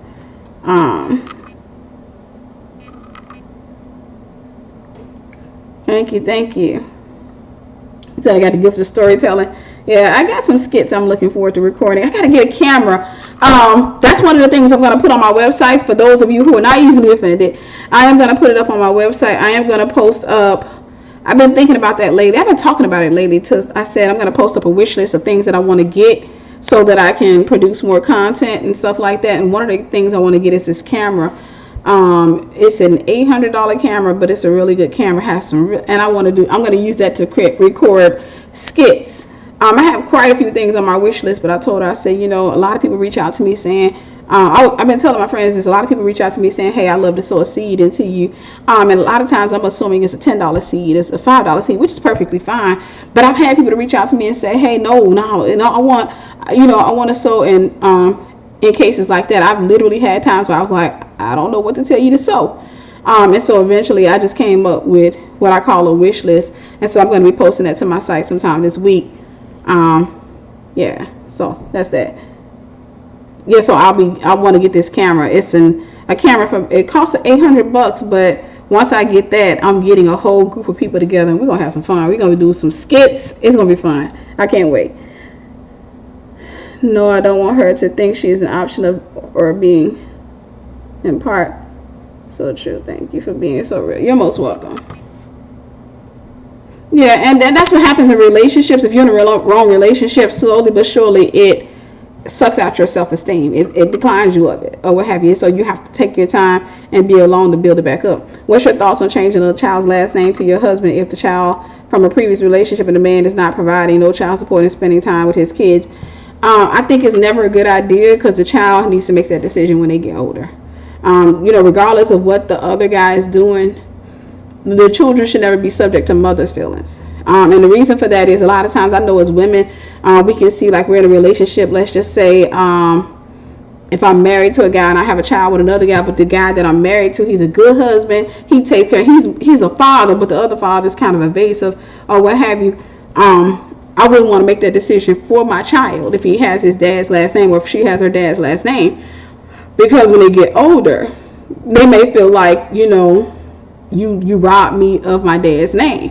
So I would want them to get old enough, and at some point maybe they'll, if they came to me and say, hey, I want his name, then I'd be like, okay, yeah, we've talked about that. We'd love you to have his name, but I just never wanted to force that on you. But I would never be the one to come and just do it, without their permission. Is it better for a man to love you more than you love him? I wouldn't say that. I think you need to know that one is love, and then two, when you say more than you love him, I just think love is absolute. You either love a person or you don't. Your capacity of love is going to be different. And so your capacity for loving a person, his capacity to love you may be greater than your capacity to love him, and that's perfectly fine. But if his capacity, if he loves you and you feel like I really strongly like him, then it's not love. And I think it's not fair to be in a relationship like that, because then he's going to invest a lot and you're not going to put that much in, and it'll be a lot easier for you to walk away. A lot of women get into relationships like that and they have children with the guys, they get married to the guy, have children with the guys, and then they end up walking away and hurting their children and hurting the guy, because they get to the point where they realize, I can't do this anymore. Like, I can't do this. And so when you say that, I don't take it that you love the guy, I take it more that you like him a lot. You know, you're cool with him. He's like, yeah, I might come and all this, but I can tell that he's into me. So it's more like he's into you, but you're not into him. And in a case like that, I would tell you, then no, it's not fair to be in a relationship like that. I would never be in a relationship with somebody if they're into me, but I'm not into them, because then it's unbalanced. And I don't ever want to get to the point where I'm having to hurt another human being, or what have you. So I would much rather just say, yeah. Do children inherit low self-esteem at birth or from watching their mother? From watching. From watching. What do you think about plastic surgery to look prettier? It's never a good idea. I think some things I can understand. Like if you have a deformity or something like that. But as far as altering, I will say this. Now, this is just a personal, this is not scriptural or anything like this, but I'll say this. These are my lips. I would never alter them. These are my eyes. I would never alter them. However, my eyelids are kind of heavy. So if I wanted to do something, it would be, well, not heavy. I say they're meaty. I would get some of the meat removed, but it wouldn't be to enhance my appearance. It would be to stop me from aging, from my eyes overlapping, from my eyelids falling down and overlapping or something like that. Plastic surgery, for my opinion, I think is okay for that. But when it comes to plastic surgery, like when somebody's trying to alter their appearance, it's never a good idea. Like when you want to make your eyes look more slanted, or you get your cheekbones lifted, or you have your lips made bigger or smaller, then you go to altering your appearance. That's a personal decision. If you're okay with it, then you're okay with it. But for me personally, I'm against it. One, because when I have kids, they're going to have my features. And I don't want them to not have my features. And they look at an old picture of me and say, well, that's how and so that tells them that those features, I didn't like them. So then they'll start hating those features about themselves. And I don't want them to feel that type of way. So, yeah, plastic surgery is subjective. It's, whether if you want to do it, then you go for it. But for me, personally, I don't think it's a good idea. I would never chop off pieces of my nose. But at the same time, I'm not gonna lie, I have looked at people and thought to myself, wow, that I would probably want to chop my nose. I mean, I don't think I would do it, but I've thought like that. But I can tell you with myself personally, like with my eyes, I know as I get older, I'll probably want to get some of that cut, or what have you. I know a lot of beautiful women that still get played. It makes my heart sad. Yeah, it doesn't stop. Beautiful women get played just as much as unattractive women. As a matter of fact, I think they get played even more. I mean, because I think a lot of times people think that a woman who, by society standards, is a 10, people think that she got it going on because they think she got power over the man. Because that's what it really is. They translate the way he looks at her is like, when they see her carrying a baby around and getting in the car and all that, she look like she got it going on. She look like, I got this dude on lock. Like, look at how he looking and stuff like that. And people think, oh, she's so pretty. And that's why, no, it's not true. It's a mirage.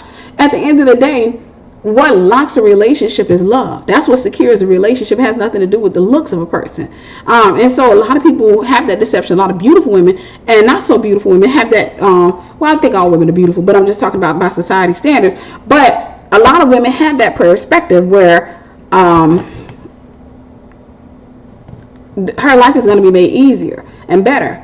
And I've seen women who were absolutely gorgeous who, on a scale of 1 to 10, rated a 15, who were suicidal because they came to realize that their beauty didn't open doors. It got them into certain spaces, but it didn't keep them in there.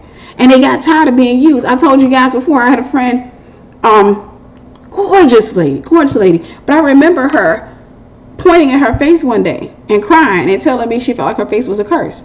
And I was like, what? And she was serious. She was crying. She was like, she felt like her face was a curse. She said she gets judged by people, especially females, when she walks into a room. She said automatically people place judgment. I seen that happening with her. And I told her how I handled my haters, because my little behind was prideful. Yeah, I walk into a room and you didn't speak to me, I didn't speak to you either. I walk into a room and you over there like, and I was young, girl. I go over there with my friends, girl, we going out tonight, and what have you. So I didn't care if you didn't like me. As a matter of fact, it fueled me. It fueled me because I felt like you were hating. I felt like you were jealous. It fueled me. But with her, it was draining to her. And I told her, I was like, I don't even know why you bothered by that, or what have you. But she felt like her face was a curse. I'll never forget her saying it. I remember that day specifically, the way she pointed at her face, and she called her face a curse. She said because people judge her everywhere she goes. She said before I go, she said people think that she's an airhead because she's so pretty. People they judged her or what have you. So beauty is subjective. Beauty is subjective. So at the end of the day, it doesn't, like, when I see young women who feel like I'm fine, I'm beautiful, and I got all these guys and they, head in the air, don't speak, I know life gonna humble them. Typically with pride, they have to constantly keep giving up an offering. Sex, they have to constantly keep giving up an offering, trying to stay in the rooms that they open up, because sometimes it'll get you in the room, but then you realize when you're in the room, man, I'm really privileged to be here. But then you realize that there are other girls outside scratching on the doors and the windows that want to get in, and they look just as pretty, if not prettier than you. So I'm going to have to do a little bit of something extra. This is the reality of the beautiful woman. I got to do a little something extra because this ain't working. So now I'm going to have to come over here with my friend, and we got to dance up on each other, and we got to do all kinds of crazy stuff trying to stay in the room. But then at the end of the day, we still get ejected. We still get ejected. So this is what I tell women: go out and build. Go build. Build your relationship with God, build your career, build your business, build your ministry, build. Don't be putting so much emphasis on this, because people that put a lot of emphasis on this, they learn the hard way. They really do. I'm 42. Yeah, I'm 42 now, and a lot of my friends are now in their 40s and stuff like that. And yeah, they come to learn. They kind of grew out of it. They had to grow out of it. They're gorgeous, or they were gorgeous, or what have you, but they realize it's all smoke and windows. It's all smoke and mirrors, not windows, but smoke and mirrors. There's a guy at my church, and I noticed him watching me very intently. Sometimes I'm noticing he's doing things to be around me. We both serve, but I didn't notice him until he started observing me. I think there are people like that in every church. Don't read too much into it. Sometimes, okay, I'll just speak from experience. Sometimes the thing is you're dealing with somebody who's watching other females as well. Like, you're not the only person, and I'm not saying that's for a fact, because I don't want to take things I've seen and make it your reality. But I've learned not to read too much into things. I've learned not to read too much into things, because at the end of the day, until he approaches me, he is a non-factor. Until he approaches me, he's a non-factor, because chances are if he's sitting there staring at me, but he's scared to approach me, he's doing that with other females. And if you have a conversation with other females, you'll find he does that with them as well. People who stare typically do that with other people. Guys who are genuinely interested typically will approach you. They'll come up to you and say, so when are we going out on a date? Or, when you gonna let me take you out? Or something like that. But the ones who kind of, you're over there doing your thing, and he just, I'm like, okay, bro, man, daydreaming. That's how I see it. He either daydreaming, but if he's staring at me, but he's not approaching me, I understand that maybe he feels I'm attractive. Maybe he likes me, but that, I don't read too much into that. Doesn't mean he's my husband. Doesn't mean we're going to be together. I'll dismiss it. And then chances are, like I said, you wait it out and you don't put too much effort or too much, you don't invest too much into that. You don't put too much stock into that. you'll find out that he's probably doing that with other females as well. One day you'll find you'll be standing around a female and she'll be like, man, get on my nerves. You'll be like, who? And she'll say such and such. You're like, what you do? He just be staring at me. You too? Thought it was me. I thought it was special. No, he does that with me too. So don't read that. Don't read that in too much. Bleh. I should have went to bed. Don't read too much into that. What I would tell you to do is just keep serving or what have you. When he's observing you, you can just sit there and, like, for me, I don't mind staring back at people from time. Sometimes I ignore people, but sometimes I like to play with folks. Like, if you keep staring at me, I'm gonna turn around and just start staring at you too. And then be like, what? You're staring at me, so I'm gonna stare at you. I thought we were having a staring contest. I'll make a joke out of it or what have you, just to bring to his attention that I do see you staring at me. Well, I just think you're pretty. Thank you. What are you doing? I'm staring back because I think this is really healthy for the both of us. I think we should all stare. Or what have you. So yeah, don't read too much into that. Don't put any stock in. Don't invest in it. Don't think, oh, this is gonna be the person I'm gonna be with or anything like that. You're a non-factor until you approach me. Other than that, I just think you're a weirdo that likes to stare at people. Will you come teach in Paris? If I'm invited, I definitely will. I don't have any dreams about marriage or having kids, and I'm 24, but I have dreams about me taking care of babies. Have any advice?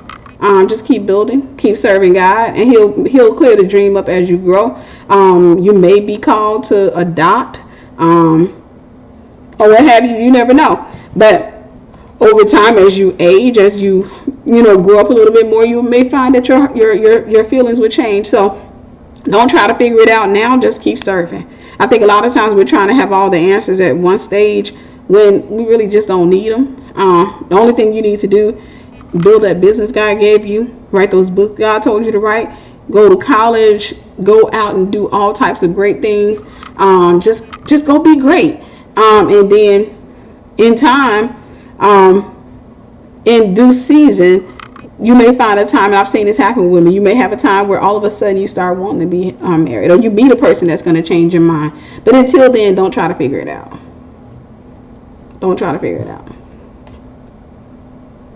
But Miss Tiffany, some of these older women, there are older women who are haters and there are younger women who are haters. But not all older women. There's I saw somebody post up something one time, and I completely agree. They said there is a demonic barrier between the older generation and the younger generation. And I think that is true, because the younger generation has a problem with calling people haters when people are not. The younger generation has a problem with, like, I know a few women that will probably say I'm a hater, but I'm not. I'm not jealous of them in any capacity. I've never wrestled with the spirit of jealousy. The thing of it is if I'm not really dealing like that, I may see something that I really don't like about that person, and so I don't want them in my life. And so older women, we're different. Like for me, I'm older, I guess I can be considered older. Older women, we're different from the younger generation, whereas the younger generation will invite you into their life even though they're not a fan of yours. Me personally, I can see a person and I'm not necessarily a fan, and I can tell you what draws me from a person is pride. If I see pride on a female, I really don't want to be around her. If I see pride, now prideful women will always think you're a hater. Now, so look at that from this perspective. I don't want to be around her because she's prideful. And she's walking around prideful. She got her head in the air. And she see me. And she put her head up. And I'm making no effort, whereas everybody else is. Everybody else entertains her Leviathan. I don't. And so it's easy for her to look at me and say, they need to grow up. I'm trying to tell you, girl, high five, or what have you. But that's not the case. The case is, I see Leviathan. I see a spirit. I see something that shouldn't be there. As what have you. And so, and it's not to say if I see a demon on a person, I don't want to be around them, because that's a given. But it is to say, if you're entertaining an agreement with that spirit, I'm not going to sit up here and pump your head up, because I'm a truth teller. I will tell you, sis, you need to humble yourself. What are you talking about? Like, you walk right through here and you passed about 12 people and you didn't speak. Now speak to me. You need to humble yourself, because that right there ain't gonna get you nowhere in life. And so for me, I know who can take that and who can't. If you can't take that, and I know you're prideful, I'll leave you at a distance. I'm cool with you. Hey, how you doing? But I won't draw you. I'm not gonna come running up to you or what have you. I'm not gonna draw you to me. I'm not gonna welcome you with a smile. I'll be like, hey, how you doing? Or what have you, because I know what I see. But that's just how older women deal with things. Older women, we're not, and I hate to say, I'm not saying the younger generation is fake, but we don't know how to be fake. Like, we don't know. I don't know how to. I know how to be real. I know how to say, hey, how you doing? And I can be around people that I'm not necessarily in agreement with. However, some people are walking around and they got Leviathan on a whole new level. Like, I'm talking about like the worst type of women to me is a woman who walks into a room with a bunch of women that don't speak. That walks into a room and she walks in and she's just like, pow, pow, pow, pow, and then she walks around and she says, all them people are haters. Because right then and there, I'm looking at her like, child, you didn't even speak to the people. How would you judge that they're haters? They're not haters. You didn't speak. You didn't speak. You walked in and people said hello to you, and you walked and you kept your head in the air. And so in cases like that, when I see Leviathan, I'm really not a fan of Leviathan. Like, there are two spirits that I really don't draw close to, and that's Leviathan and Jezebel. Those are two spirits I really don't draw close to. And so if somebody's dealing with those spirits, it'd be easy for them to say, she's a hater.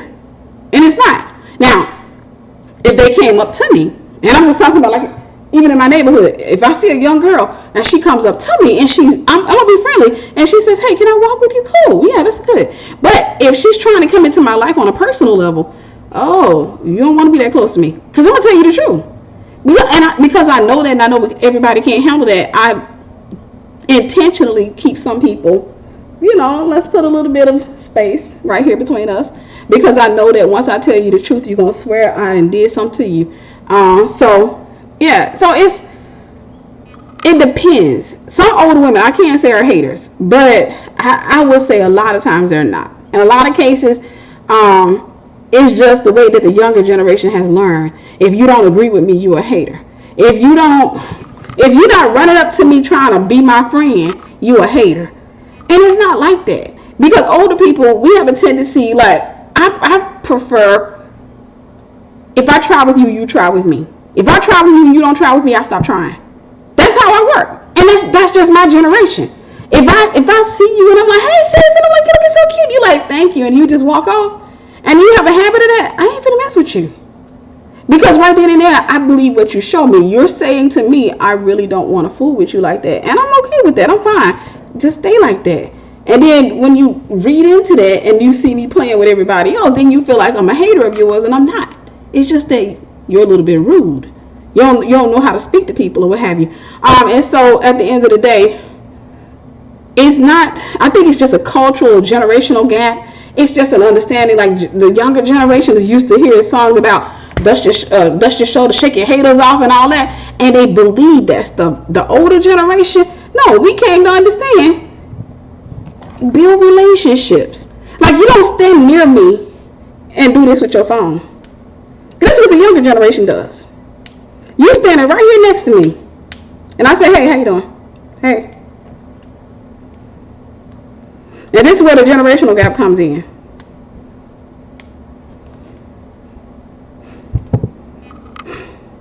So now I think you're rude. I just think you're rude. You don't want to talk, so I'm not going to force that. And then when you walk off, you feel like I'm a hater. You see how that works? Because other young people come near you and be like, you got that such and such on your phone? Oh, no, that ain't how we do in the older generation. And so I think that's what that builds the generational gap. Is in my generation, we communicate, we speak, we show effort. You put forth effort. If I see somebody and I put forth effort and they put forth effort, then we're in agreement. But if I put forth effort and I'll give an example.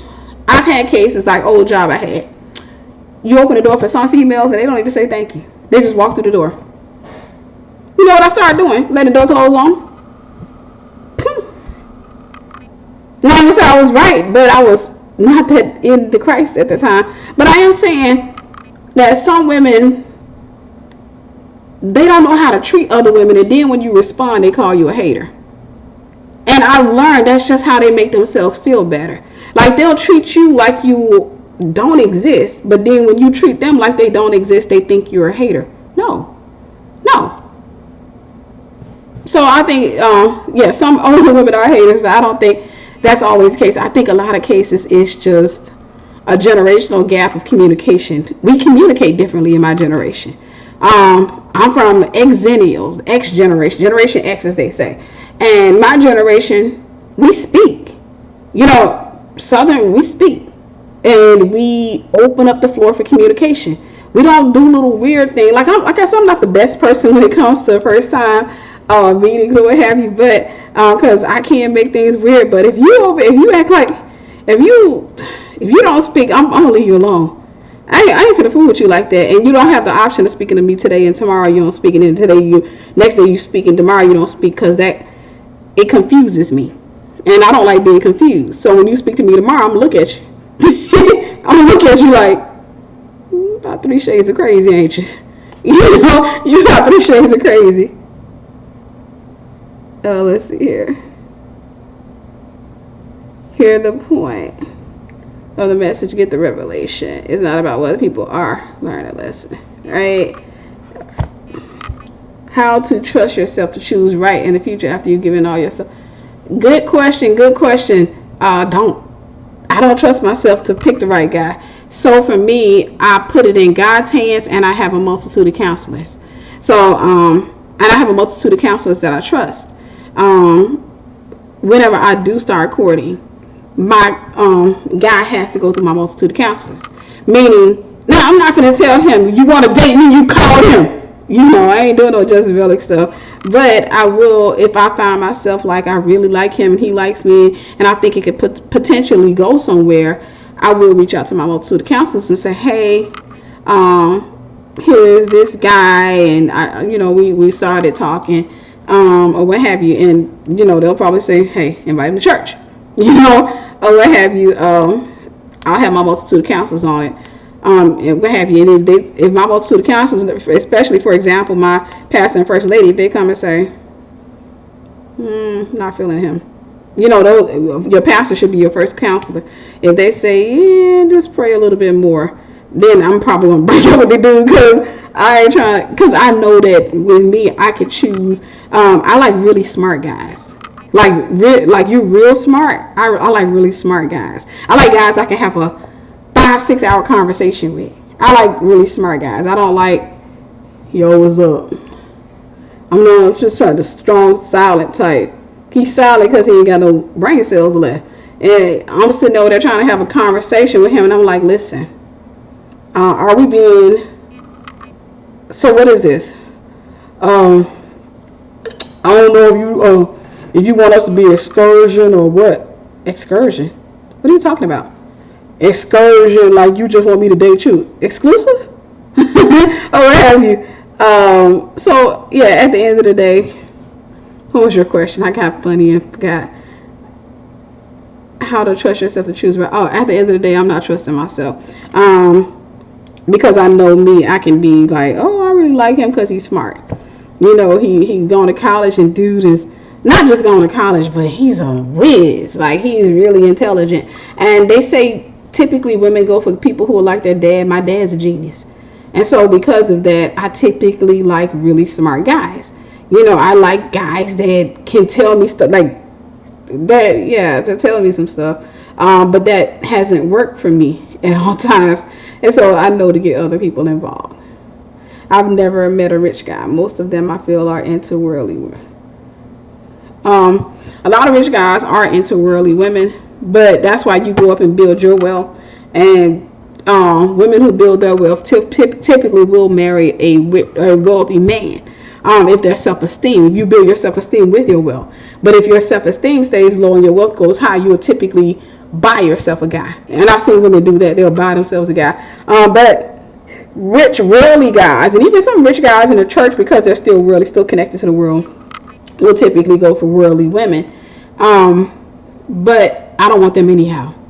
You have to always just tell yourself, like, I don't want that particular guy anyhow, because his wife got to put in some effort. She got to cut herself into pieces, and I'm talking about she got to stay limber. She got to do all kinds of flips, and she got to do everything to try to hold on to him because she got too much competition. She got too much competition. I want my husband to be the type of guy who knows that while there are beautiful women out there, there's no competition. For there's only one Tiffany. There's only one of this version of Tiffany. So yeah, some of them are. Why can't Christian women do yoga? Because of its practices. Every position is yoga. It comes from Buddhism. Well, not Buddhism, Hinduism. But every position in yoga is a worship to a Hindu god. It's a worship to a Hindu god. A lot of people have gone through deliverance after messing around with yoga because they didn't realize every position was giving homage to one of the 300 million. I think they got 300 million gods. Is it 30 million? I'm thinking it's 300 million gods that they worship in Hinduism. Thank you, Sister Zella. You are too. How can you tell if your apostle leaders are being controlling or just coaching? I just entered an apostolic church, but my mentors say they are too much in people's business, thus controlling. An apostle is always going to come off as, I won't say always, they will always come off as mean. Apostles are different than pastors. Pastors are very shepherd-like. They're very nice, but an apostle is there to develop you. An apostle is there to cut away your flesh. So they have to offend. So an apostle will offend your flesh and then cut that part of you that manifests itself. They'll cut it. And that's what it's like to be in an apostolic church. A lot of times people think that our apostles are like pastors, and if you don't know the difference between the temperament maybe of a pastor, an apostle, a teacher, if you don't know the difference between their temperaments, then one of the things that you'll easily get offended, because you'll get around a pastor, and a pastor will be really nice and say, well, I'm so sorry that happened to you. Are you okay? Are you good? And they'll text you and send flowers. But an apostle would be like, oh, yeah, that's messed up. But you're good. All right. And then they keep moving forward. And so they'll be talking about something else. And you're just like, do you not know I'm grieving? I've just had two people, I had this to happen to me, that happened. That dude broke up with me. And you over here telling me to do this? An apostle thinks more toward the future. They think more forward. And so I would tell you, your mentors, you need to be very mindful. Your mentors should not be putting you up against your leaders. Now, granted, definitely pray, because I don't know what they're doing that's rendered as controlling. But when it comes to my apostle and my first lady, I have mentors that are not in my church. But I don't share with my mentors what goes on in my church, if that makes sense. If I feel in danger in any way, then I'm going to talk in my church. I'm going to find out first in my church. Because people who don't go to my church are not necessarily going to understand, because first and foremost, they don't know the person. And if they don't know the difference between an apostle or a prophet, then they may read the apostle's behavior the wrong way. And they may say, oh, that's just mean, or what have you. So if you get close to an apostle, then they are going to, if you're getting close to an apostle and, let's say you're doing work in the ministry, then they may ask you personal questions like, what did you do? Did you do this? Did you do that? Or what have you. My apostle always jokes about, well, I've never seen him do it, but he's always joking about like, okay, give me your phone. Give me your phone. Or what have you. And I don't see anything, for me, I don't see anything crazy about it or what have you. If you're not doing nothing crazy, be like, hey, here go, let me use my fingerprint to unlock it. There you go.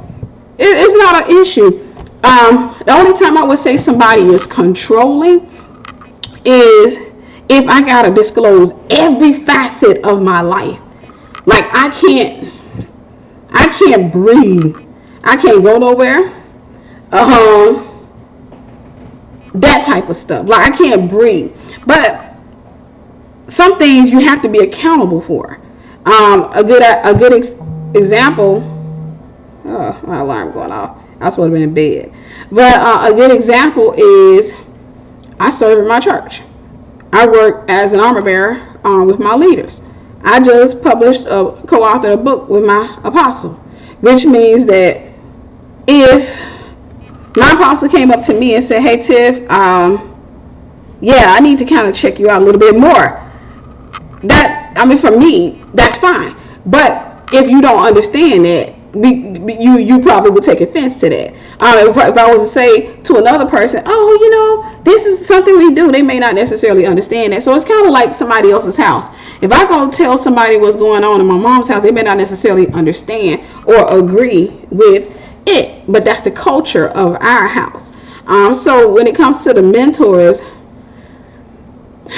I dare to say this, it sounds like the mentors may be out of order unless you're giving them some information that I can't say what's going on in your church. But it would be like my mentors, they know, it's like, not to talk about my church. They know not to say, I just think this or I just think that or what have you. They know not to talk about my church or about my leaders or anything like that. And like I said, I don't talk to them about my church. I don't talk to them if I'm dealing with any type of emotions, I'm confused about anything. I don't talk to them about that because quite frankly, they have a relationship with me, so they're going to side with me. In a lot of cases, they may side with me only because they only know one side. And so I don't give them information from there. There are people inside of my church that if something is happening and that I'm confused about, I can go to somebody in leadership in my church and ask questions. That way I can hear it from their perspective. Maybe somebody who's loyal, somebody who I know is humble, somebody who's sweet. And in every church, you should always pick out people that are good, loyal, humble, and sweet. Now, granted, there are witchcraft churches out there, and I think that that's where the fear comes in. A lot of people start going through the fear of what if I'm in a witchcraft church? What if I'm in a church where these people are broken and I'm sitting up here and I'm deceived? And what if I'm in a place like that? What is God telling you? Is your spirit in agreement? Somebody correcting you, that's not offensive. That shouldn't be offensive. Correction is supposed to straighten you up. Correction is like this. Your body, when you come into a church, you're kind of like this. This is what sin does. It's called perversion. It twists you. So correction, when somebody says something to you, they're straightening you up. I'm going to straighten you up. They're straightening you up. If you're not accustomed to that, it's easy for you to become offended with that. It's easy for you to become offended. However,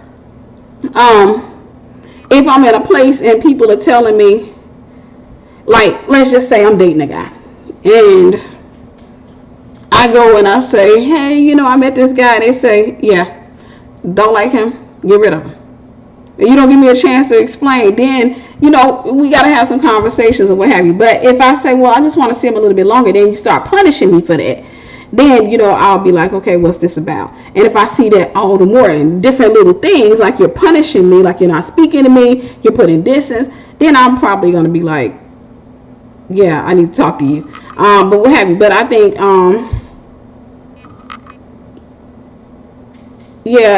I think your mentors, you kind of want to be prayerful and just watch, be careful what you share with them. Because they're not in that church, they don't necessarily know. It is a possibility. It could be a good church. Then again, it may not be. I don't know because I don't know the church to say what they are. But what I do know is proper protocol. And I do know that when you're coming to an apostolic, when you're going under the leadership of an apostle, they are different than pastors. And I know that a pastor is kind of like, well, he looks like a nice guy. Well, hopefully it works. We'll just be praying for you. But an apostle would be like, yeah, not feeling him. I mean, that's what you can expect from an apostle, not feeling them. But, at the end of the day, that's up to you whether or not you decide to continue on with that person. Now, if you start serving and you're getting close and you're starting to do different things, then in an apostolic environment, there probably will be more, they will require more accountability. Where were you? So, are you staying whole? You staying this? And somebody who's never been to an apostolic church will probably never understand that. They won't understand it because they see it as control. So it'd be hard for me to call it. without knowing I don't know the church or what have you. So it'd be kind of hard to call.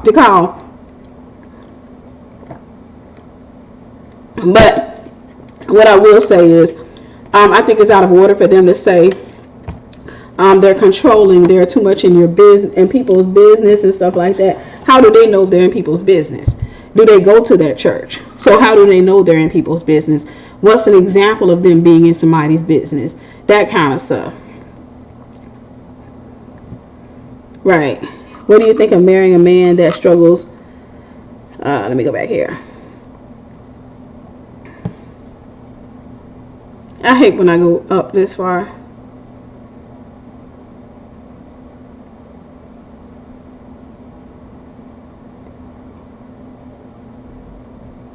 What do you think of marrying a man that struggles with sexual addiction?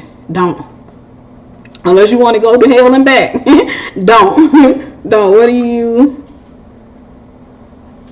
What do you think about counterfeit women? Keep coming. It means that the wife is not far, and that there may be a perversion in you that allows a counterfeit woman some type of attraction. And so one of the things you want to do is ask God to reveal. That's one of the most powerful prayers you can pray. Ask God to reveal every demonic access door, every lust that you may have. I had a brother in Christ that used to call me up, and he used to tell me about his struggles. He wanted to be married really bad. But he kept coming across Jezebels. And at first I didn't think of the term Jezebel when talking to him. First time it was just more so he keep meeting, immoral women. And I was like, well, you're the common denominator in that. You keep putting yourself in that predicament. So why are you attracted to those women? And one day I realized, I was like, he would talk about, I like the girls, the big booties. And he like, my brother, I have brothers in Christ who would typically talk to me like that. Well, I don't have them now, but I've had friends in the past that are kind of raw with me, like, man, Tiff, but I'm a Christian man, but I still like the backside. I like that. And I'm like, yeah, but that's where you may be failing at. I mean, God will give you what you want. However, the enemy will give you what you want. So you getting caught up in a piece of lunch meat, a piece of meat that's going to go in the grave at some point. This is just meat. You're getting caught up in that, and you're missing the person's character. You're missing so many different things because you're caught up in the physicality of the person. And then while you're sitting at the table, you realize, wow, you again. And it's the same old spirit or what have you. So I told him, I said, you may want to analyze that. You may want to pray about that.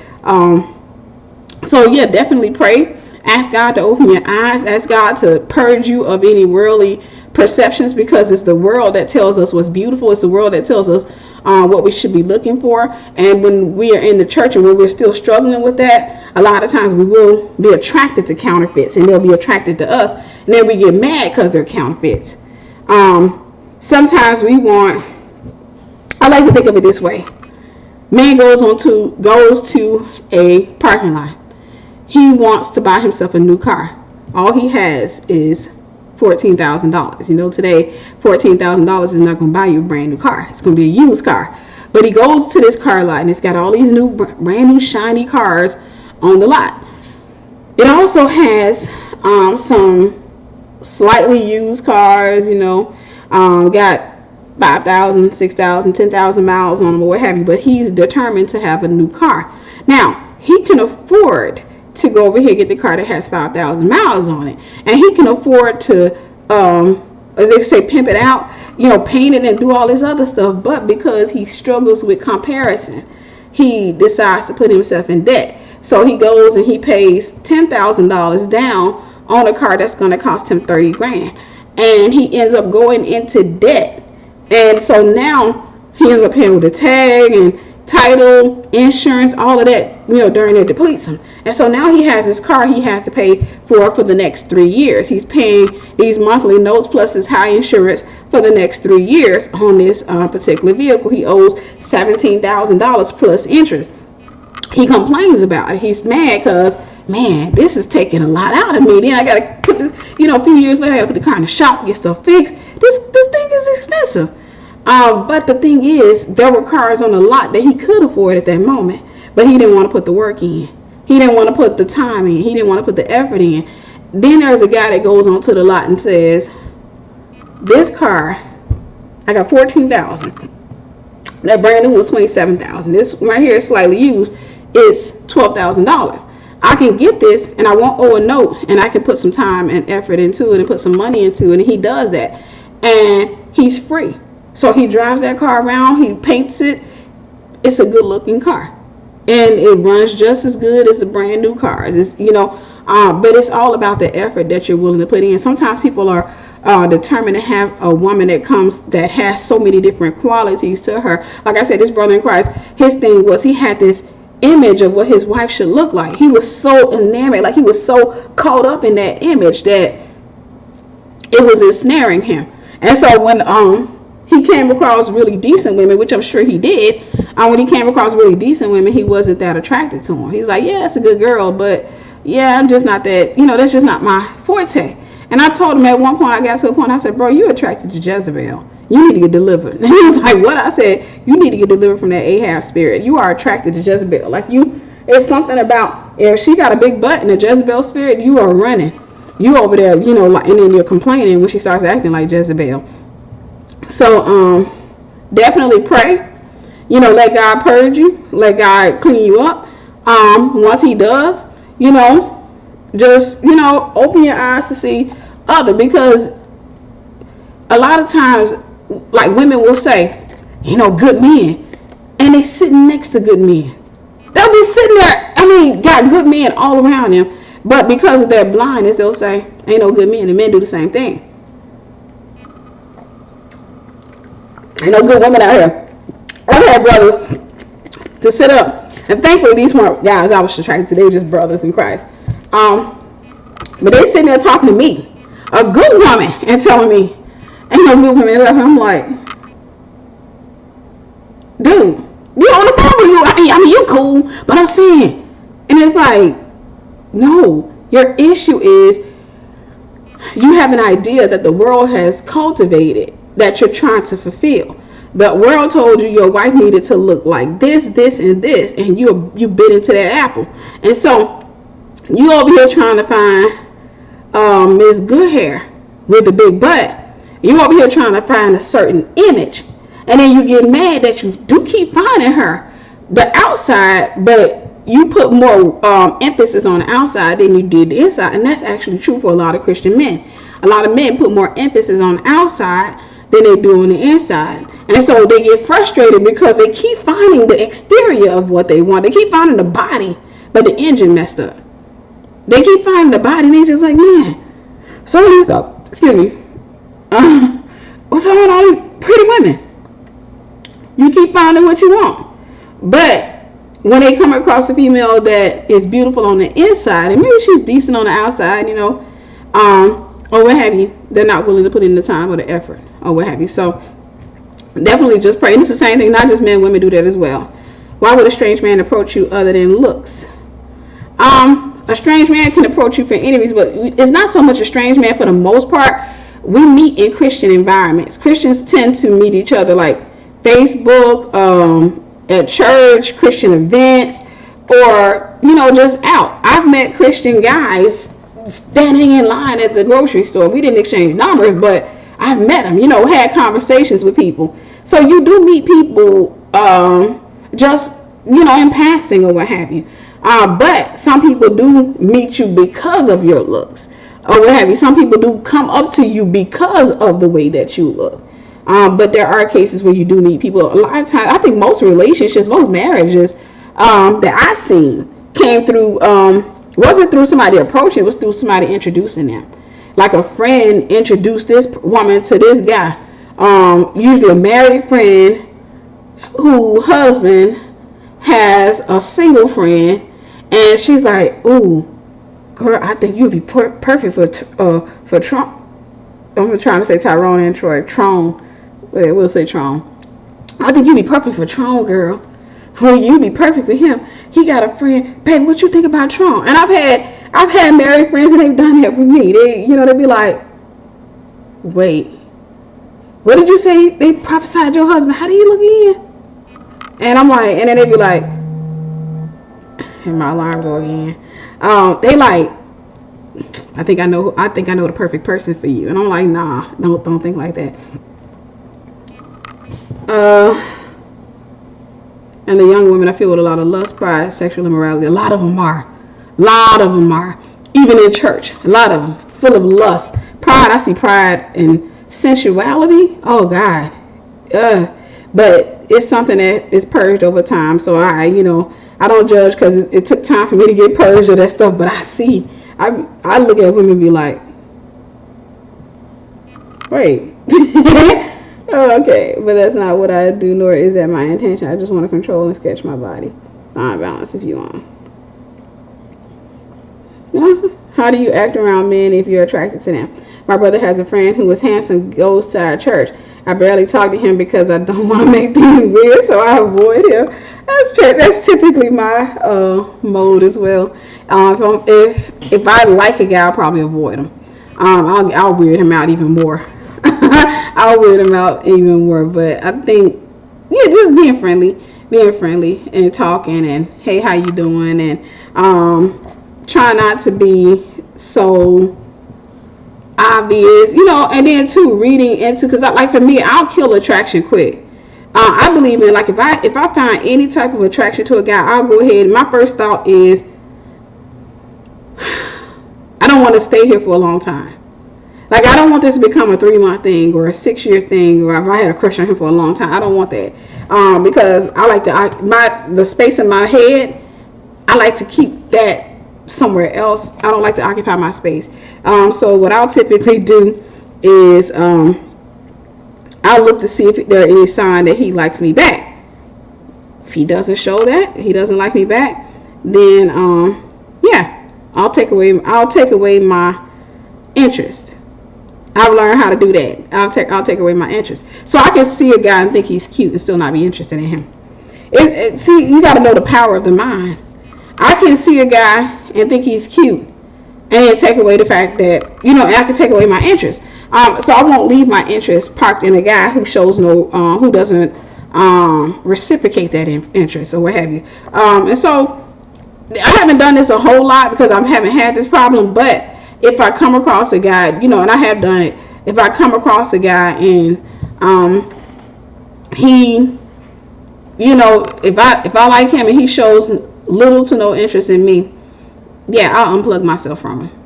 I'll unplug myself, and then from there, I'm cool. It's like, hey, what, and so I don't have to avoid him. I'm cool with him. I'm like, what's up?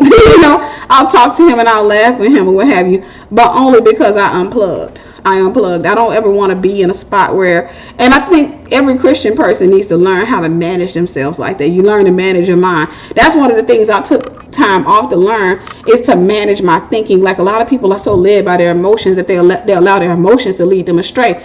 And I was once one of those people, and I never want to be that person again. And so I decided to learn how to control myself, for lack of a better term. I learned how to say, okay, he's not for you. Moving on. I learned how to do that in my head. So I'm typically not going to entertain the idea or a crush for very long. My crush will last probably about a couple of weeks, and if that. After that, if there is no sign that he's interested in me, or if there's a sign that he's interested in me but he's interested in other people, I'll unplug from him, and then from there I'm good. But I just don't think it's a good idea to have an interest in a person that doesn't show interest in you, because I think that can be emotionally draining. But it's all in your wiring. That's just how I'm wired. Thank you. 80% of communication is nonverbal. Those positions are Hindu, and yoga is spiritual. Those time in non-spiritual ways to stretch and exercise that doesn't involve yoga, right? I tell you, our generation can be something else. Man, I'm telling you, but a lot of it is the music. Honestly, because music ministers to you, and a lot of it is the music. I've heard the lyrics, and see, I don't listen to secular music now, but I've heard the lyrics in a lot of the songs, and it really encourages pride. It kind of perverts the way that a lot of people think and see themselves. I can typically tell you what a woman listens to based on how she treats other females. a little off topic, but how do I build my love for God? Spending time worshiping Him, going to church, reading your Bible, praying to Him, being honest with Him, opening up and telling Him everything there is to know about you, your fears, your worries, your doubts, and then just keep doing that. Keep doing that. When you're doing that, then your love starts to grow because you're building a relationship. Okay, especially at times when we're living in social media dominating and persuading everyone's personality. Right. Thank you, Sister Lydia. How far should a wife submit to her husband? Like if he say stop working at your job, or he say we go to this country and the wife don't want to go, or is it verbally or emotionally abusive sometimes? Submission should be agreed upon. I mean, submission is submission. It's not how far. Submission is just submission. So there's a difference between submission and control. I would tell you to definitely get my book. What is the name of that book? It's on the tip of my tongue. Let me go to Amazon. I know the name. This is sad when you gotta look up the name of your own book, but I got over 40 books, so I forgive myself. The Submissive Wife, Breaking the Strong Arm of Jezebel. I would tell you to get that. In that book, I tell you the difference between passivity and submission, because a lot of women don't know the difference between passivity and submission. And so when you're married to a guy, he's the head of the home, meaning he makes the final decision. You can sit back and you can insert your opinion. You can talk to him about it if it's something you're really passionate about. But at the end of the day, he gets to make the final decision. That's what submission is. It's not a level to submission. It's just that you submit. When it becomes levels of submission, that means that there is some rebellion there. Submission is not control. He does supposed to submit to you. The Bible said we submit to each other, but he is the head authority. So that does mean that it's not that, oh, I'm the man of the house and everything goes, because then it becomes abusive and controlling, because he's not considering anything that I'm saying. In a place like that, we're probably going to be dealing with Leviathan. But if he loves God and he is surrendered to God, he's submitted to God, then he will listen to me at times too. He will trust that I'm his helpmeet. A good example of this was Abraham and Sarah. Now, I don't agree with what Sarah did. I didn't like what she did with Hagar, but she said, put that woman out of her house. And Abraham had, and the Bible said this distressed Abraham. But God told him, hearken. That means listen to the voice of your wife. Your wife telling you to do this, so to keep peace in your home. Or what have you. So if my husband is telling me to stop working, if he says, I don't want you working at all, that's something we have to talk about. It's not, see, submission is not, like if you're dealing with if you're going to submit, make sure you get somebody who's worth submitting to. Somebody who can safely be submitted to. No good, godly man will demand you to quit your job. It won't become a law. No, go quit your job. And that's the final say. That's the final say. No good, godly man will do it like that. A good, godly man will say, hey, babe, I really want you to stop working. I really want you to come off of your job. And what have you. And he puts it out there, but he allows you to have the freedom to come off of your job whenever you see fit. But whenever it gets to the point where he's like, quit your job and we're moving to Asia. Yeah, then it could be a little bit on the abusive side, because right then and there he's overriding your will and not considering what you feel. And that's why you want to make sure when you get married, you marry somebody who is submitted to God and who has a multitude of counselors that they're submitted to. That way they don't try to exact that type of control over a person. And so, yeah, that can be abusive if somebody is overriding your will, not considering anything you say, and is just basically telling you, put on your shoes, we moving out this house, we're gonna move over here. I don't like this country no more. I don't we finna move over here to Asia. Then that could be on the abusive side, because then nobody can tell him anything. Yeah, and y'all, with the Facebook thing, it's not always a good idea. You don't have to delete your Facebook, you just need to delete your friends. You know, a lot of times people will sit up there and they'll delete their Facebook page. And I'm like, nah, just get rid of your friends. Get better friends on your page. A lot of times people don't do that because don't want to be confronted. That's the problem with our generation, or this is the problem X generation and millennials. A lot of times people don't like confrontation. That's something we have to get over. We don't like to delete people because we know they're gonna be like, hey, Hey, and you're like, hey, how you doing?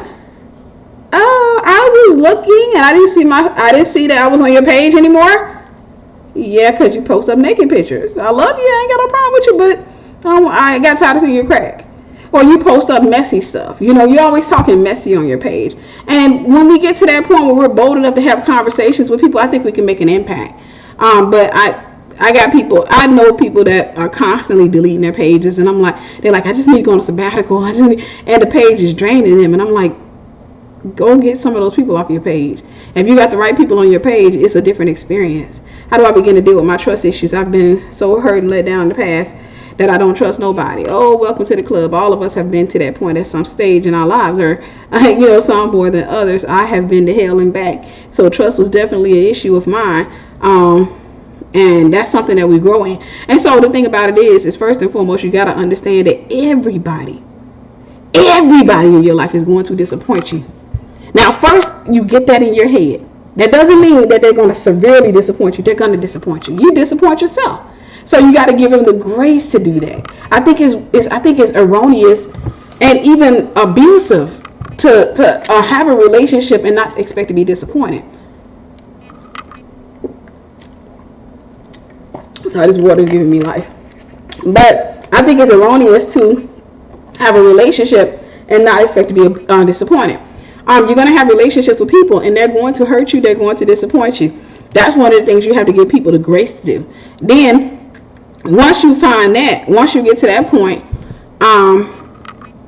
you have to realize that if I'm going to have a relationship, I have to have a level of vulnerability, which means I give people the space to hurt me.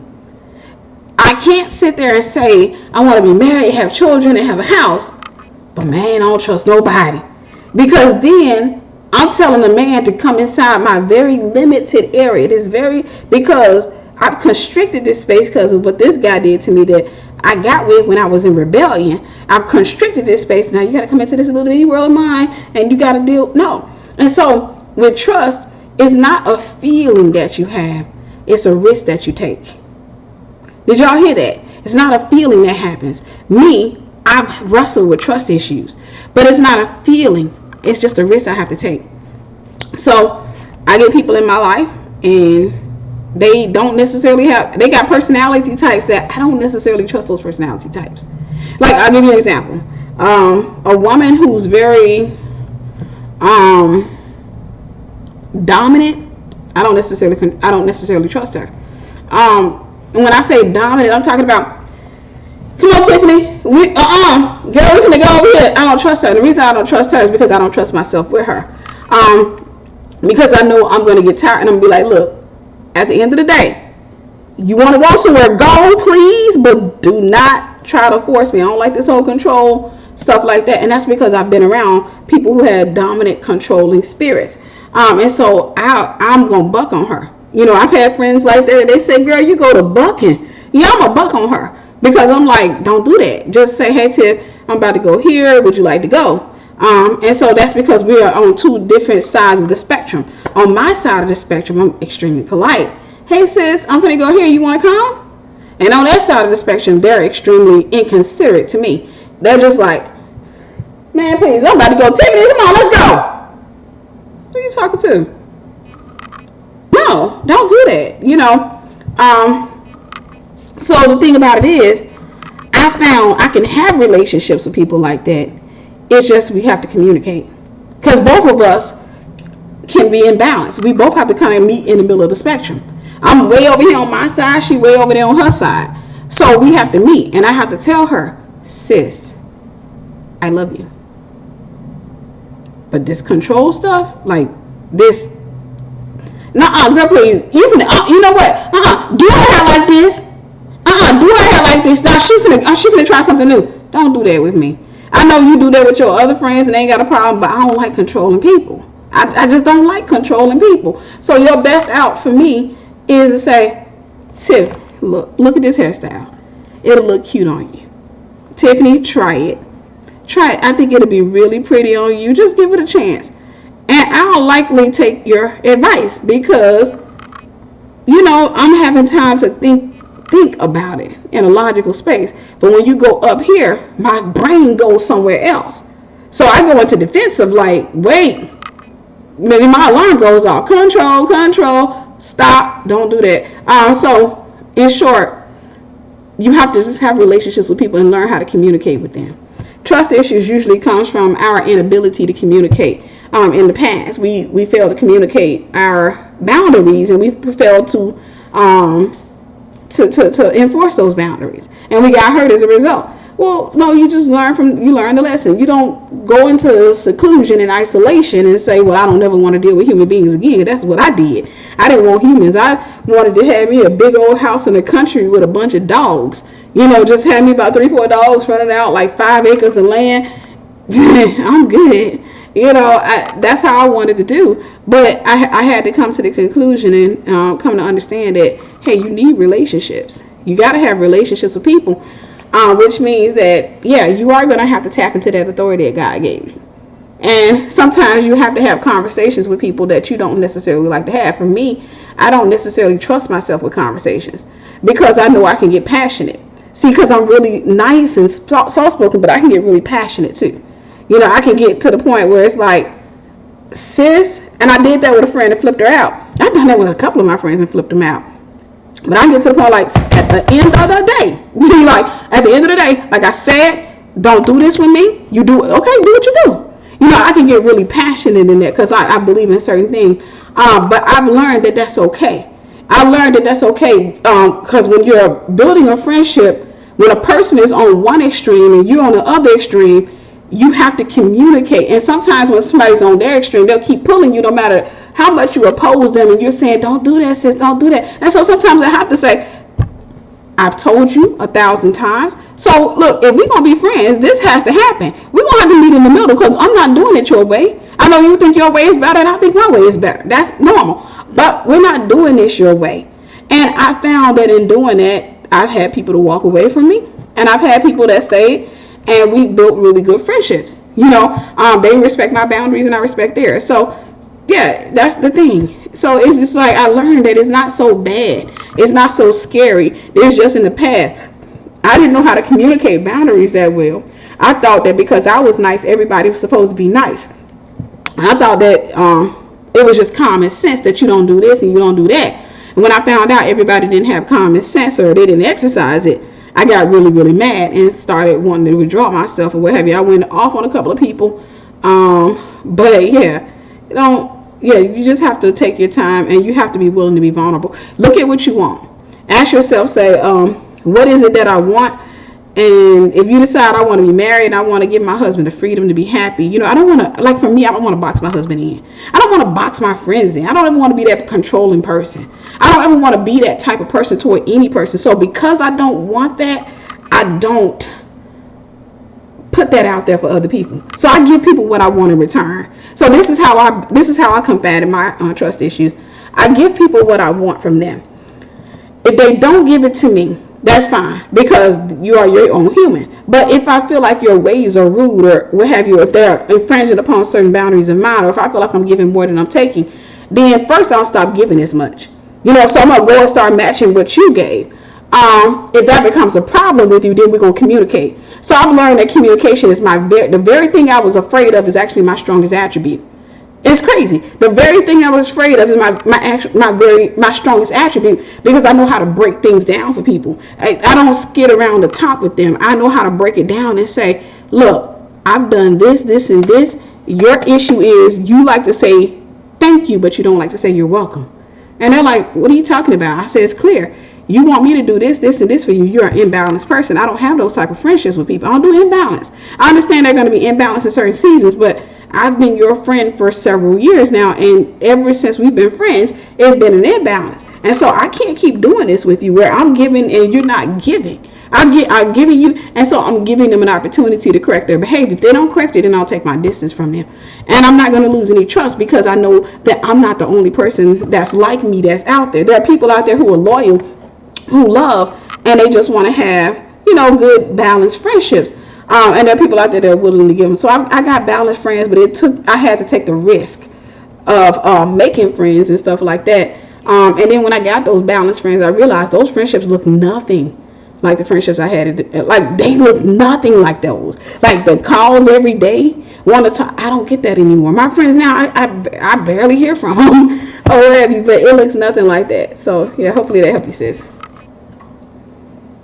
I haven't dated a lot, but when I do, I feel anxiety, wondering when the next guy will lose feelings. Dating in my generation sucks. Met a nice guy recently. I would tell you to pray and get, you want to go through deliverance from rejection.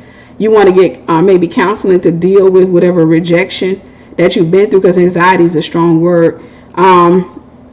That's coming from the spirit of rejection. It's coming from a void. That's something that I would definitely tell you to get counseling. Go, get some therapy.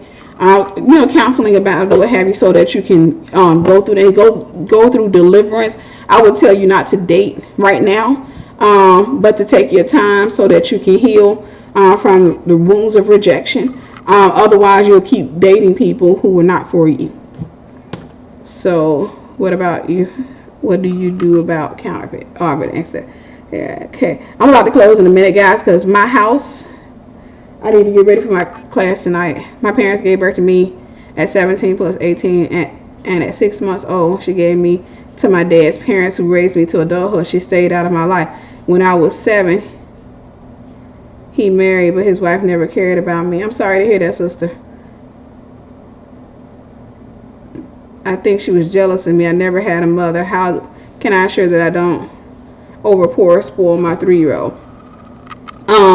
Go into a church, build relationships with people, older people, younger people. As you build relationships, it helps you teach you a balance. It's not something you have to like study and read books about. It's more so a relationship thing. So you have to build relationships with other people. And as you're building relationships with other people, then it teaches you a balance. Older people especially will tell you you're spoiling that baby. You're spoiling that baby, or you're doing this or you're doing that. So just take the advice and get you some older wise people who love the Lord, and I know meanies, but older wise people who raise their children up in Christ, the ones who I look at the character of children. What have you see the children in church? The children love the Lord and stuff like that. You can get around people like that. And ask questions and say, hey, how, so, and you can give them permission to say, do me a favor. I give you permission because I trust you as a person. And you got to take your time to get to know them, to trust them on that level. But if you ever see me spoiling my daughter, or you feel like I'm being imbalanced, let me know. Now, they're not going to always be right because, but you can give a couple of people permission to just let you know, say, hey, you kind of overdoing it, or what have you. And then too, spoiling a child, the way you stop from spoiling a child is you think about real life. You don't give them everything they cry for, you don't give them everything they want, and you don't give them everything that you've never had, because a lot of times you create an imbalance in a child to the point, and then when I see spoiled kids, there's usually a lack of discipline, and the child is used to getting what they want, so the child becomes manipulative and stuff like that. So you want to make sure that you are, correcting your child. Whether you believe in corporal punishment or not, you want to make sure that discipline is something that is, consistent in your home. If you don't believe in corporal punishment, hey, go to your room. Go over here, go stand in that corner, and you're going to be in that corner for the next hour. Or what have you. You make sure you're doing that, and then you don't feel sorry for the child. When you're raising a child, it's hard to not feel sorry for them.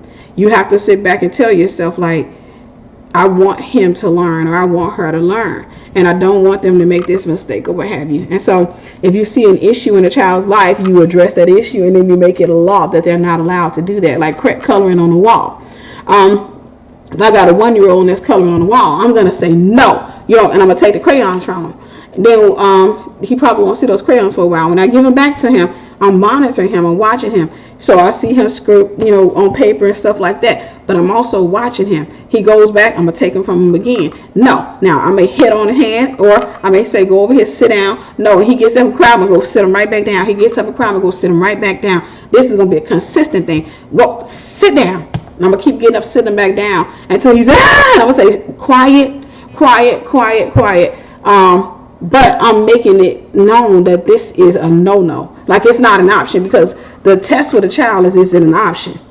You know, you say no, but is there an option? Because children, what they want, and so get some older people around you. Get some older people around you who raised some really good children, or what have you. I've seen. Sorry, it jumped.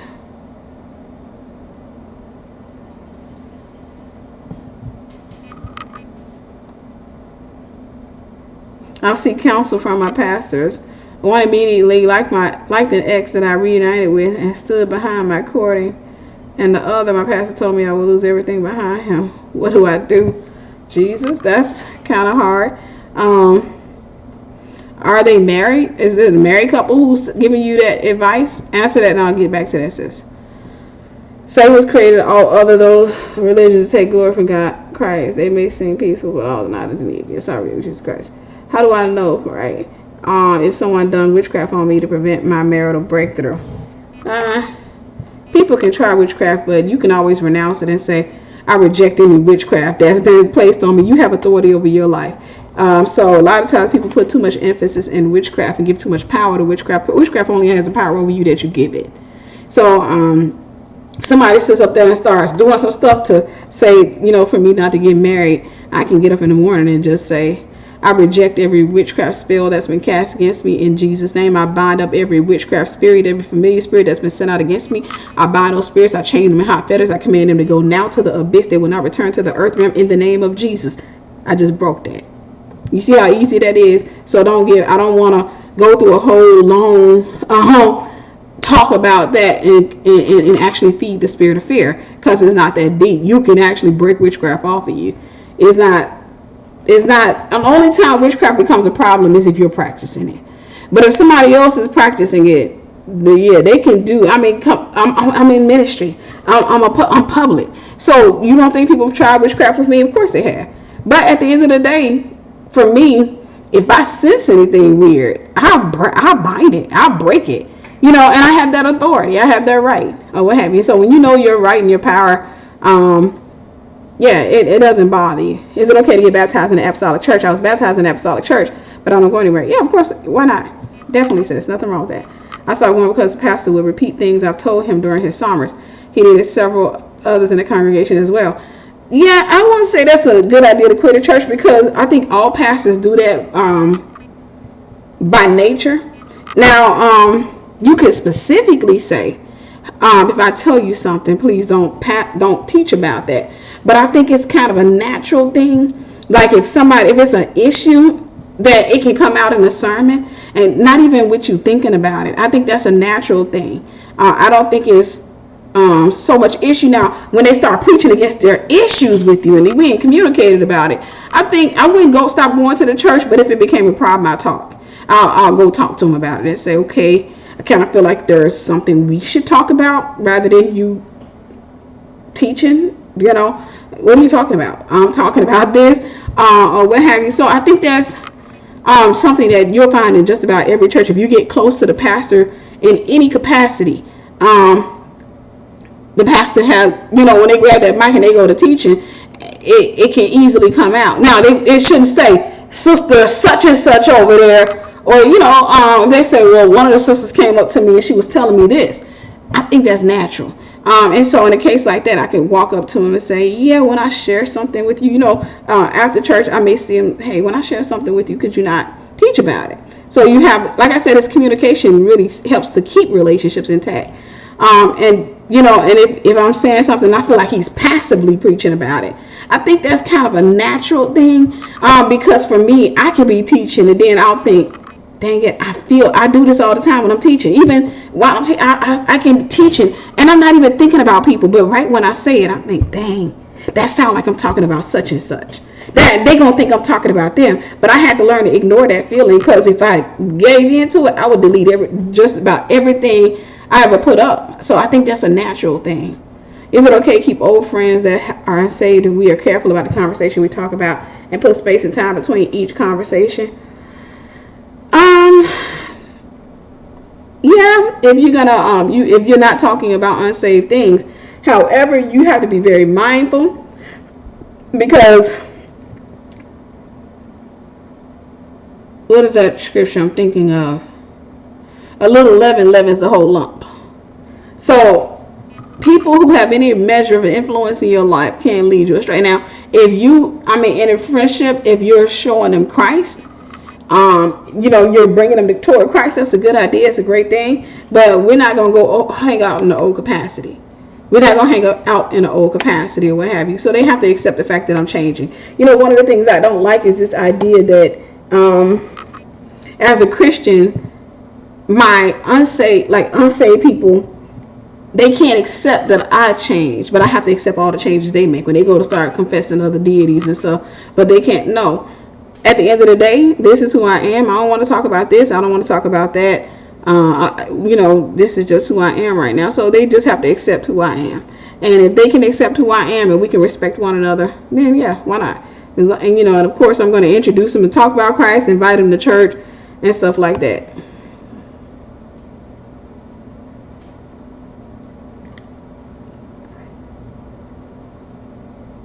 LOL, like your generation better. Oh, if a prophet knows everything about almost each person in the room, name, family, occupation, etc., is that the power to God, a familiar spirit. The prophet asks for lots of offerings too. Not all prophets. The Bible says test the spirit, so I can't tell you whether you were in front of a good prophet or a bad prophet, because I wasn't there. But you have to test the spirit. In order to test the spirit, you have to know the word of God. And then too, I don't care how many times a person says, God says there are 5 people in here, there are 50 people in here that's going to give a seed of this much. If I ain't got it, or if I don't feel pulled to give it, I ain't giving it. I ain't giving it. Because I'm not emotionally caught up like that. Some people are, some people aren't. So if a false prophet comes in the room and starts talking, I ain't moved by it. Whether they're false or not, but time will tell. If you pray, and you know the word, you study the word will show you if they're false or if they're true or what have you. My boyfriend over 3 years is finally bringing up marriage and shopping for rings, but he has a real bad temper. What should I redo? Yeah, that was something you were supposed to thought about a long time ago, sis. Like 3 years ago. Temper, that is a red flag. Anger, rage is a spirit, and it is the cousin of murder. So the thing about it is, before we start shopping for rings, we're going to shop for counselors. Like, you got to get healed. You got to get whole. Look, is he saved, sanctified, filled with the Holy Spirit? He needs that. At the same time, he will have to go through deliverance. We will have to put off ring shopping. Like, that's something, that's not a small issue. That's something that has to be fixed. That's something that has to be dealt with. Because I'm not going to marry him thinking that he's going to change that. Because you're saying for 3 years, I'm accepting that part of you. So that's something that we would talk about, and I'll say, okay, I want us to go to counseling. I definitely want you to get the anger issue dealt with, or what have you. Would love for you to go through deliverance and all of that stuff. And that's it. Pull sex out of that relationship. Pull it out. You don't need to be having sex outside of marriage. But definitely he needs to go to church. He needs to get saved, sanctified, filled with the Holy Spirit if he isn't already. And then he needs to go through deliverance. Before we get married, all of those things will have to be, because there's a thing called order, protocol. That's the order. He needs to have all those things in order before he puts a ring on my finger. Otherwise, I'm not only marrying him, I'm marrying everything that's in him. I wish that was a dilemma. There is decent men, but no godly. There are godly men out there. You keep telling yourself that you won't get married, or you end up married to the wrong one. How to be patient and not feel lonely as you try to find people to build deep Christ-centered friendship. Stay busy. Write your book. Build your business. Go to church. Serve at your church. I don't have time to think about how many friends I have, because I'm busy. I'm too busy to think like that. So when you have a lot of time on your hand to think about that kind of stuff, typically that means you're not busy. How do I know if someone done witchcraft on me to prevent? Oh, we already talked about that. I have too much lust. I just want to pull it out and show everybody. You just got to get delivered. I recently transferred to a Bible college studying pre-social work. I have noticed most people are dating obsessed. I have a mini crush on this guy, but in a dorm. But the dorm warned me, telling me he has relationship material. He's not relationship material. She doesn't want to taint my image of him, but he is really friendly. with everyone but looks at many girls. And another girl told me he has a lot of growing up to do. What should I do to get rid of this attraction towards him? And I don't want to be in the middle between the previous girl and him. I just want to transfer to this school. Yeah, definitely don't come in there getting with guys like that. Pray. And it's attraction is not I've learned how to turn mine off. That's why I did this soul management course to teach people how to, manage their souls.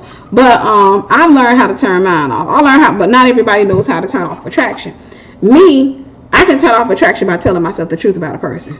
Like, I can tell myself he's a womanizing, immature guy who would make a good husband. And from that point on, my attraction to him is gone. Like, I see him from that point on, and it doesn't stop him from being handsome, but I'm not attracted to him. I can see people and separate handsome from being attractive or what have you. So I would tell you, just tell yourself the truth about him and don't give him any attention. Don't keep thinking about him. Don't pay attention to him when he comes around. Just say hello, practice it. Hey, how you doing? And just move on. Eventually your feelings or your emotions will catch up with you. I think I skipped something to get to here. I don't know if someone done. Okay, we did that.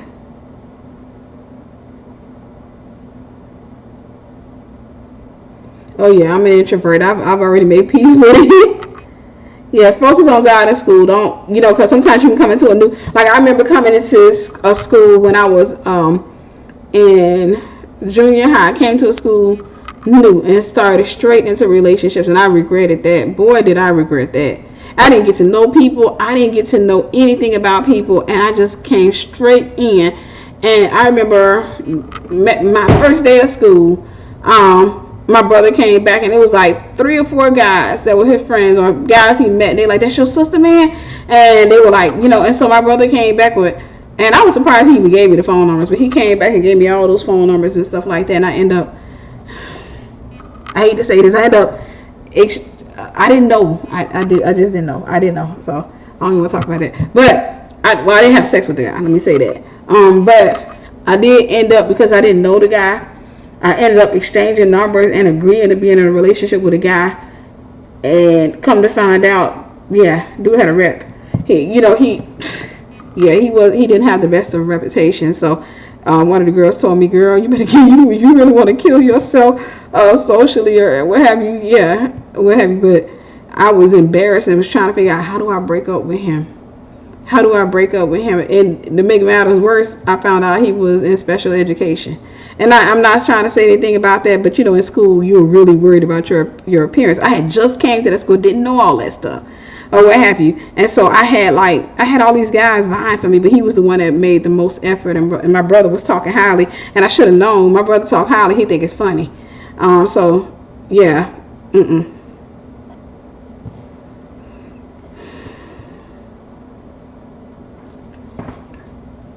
I don't feel like I'm growing in my church. Okay. Get the book my apostle and I wrote called Honor Intelligence. 9 times out of 10, when you probably got offended with your leaders at some point. When people usually say that, they usually got offended with their leaders. And when you get offended, it's easy to feel like you're not growing or what have you. But you got to also remember, you're supposed to be growing at home. You're supposed to be studying your word and stuff like that. So just pray about it. I would never say, hey, just get up and leave, find you another place, because then people make a habit of going places and then they get offended and they leave or what have you. So the first thing, you want to look for any offense. Have you gotten offended at your church? What are you doing to rectify that offense? Are you praying about it? Are you praying it down? Are you binding the spirit that's behind it? Any spirit that's trying to cause division between you and your leaders? Have you had a conversation with your leaders? What are you doing about the offense? Because sometimes people can go to a church and then they get offended, and then they get offended with not just the leadership, but they can get offended with other people within the church. And then from there, they feel like, well, I need to leave and I need to find a better church. But I like one thing my apostle said one time, is he said something that really just, I thought it made a real impact on me. He said, there are people everywhere. Every church you go to, there are going to be people. Every church you go to, there are going to be people. That means that if you can't handle the offense there, you're going to go somewhere else where there are other human beings and they're going to offend you. And then eventually, you'll be running out. So yeah, just take your time. Take your time. We'll talk to your pastors. Well, I won't say talk to them first. Look for any offense. Was there any offense? Look for that. If there was offense, pray about it. Forgive. Get rid of the offense. If you got to have some conversations, have some conversations. A lot of times introverts don't build really good relationships at church. I'm an introvert. So one of the things that I do is I serve inside my church, because I know that if I didn't serve, I would probably be coming in at the back of the church, sitting there all weirded out, and then I go home. Then I feel like I'm not being fed at some point, because I feel like, so there are different things you have to do. So it's kind of hard to speak to that, but I will tell you to look for the offense first and foremost. Who said you're still behind according? Yes, the one that doesn't know. Okay, I don't even know what that means. Let me go back up.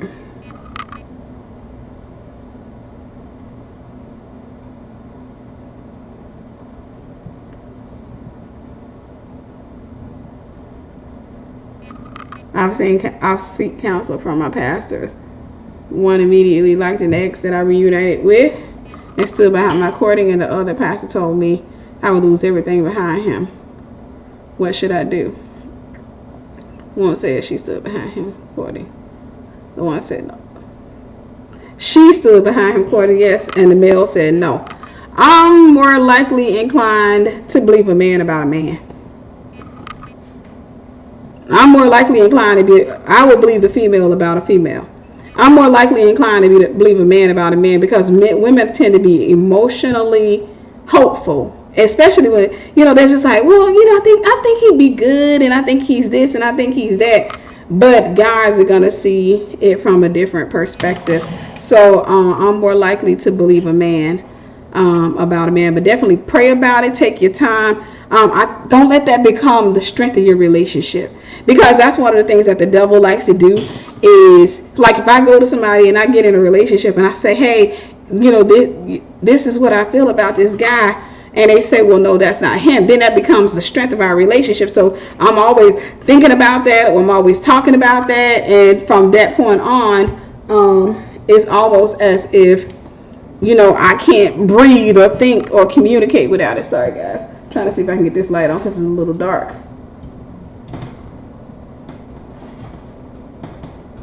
Okay.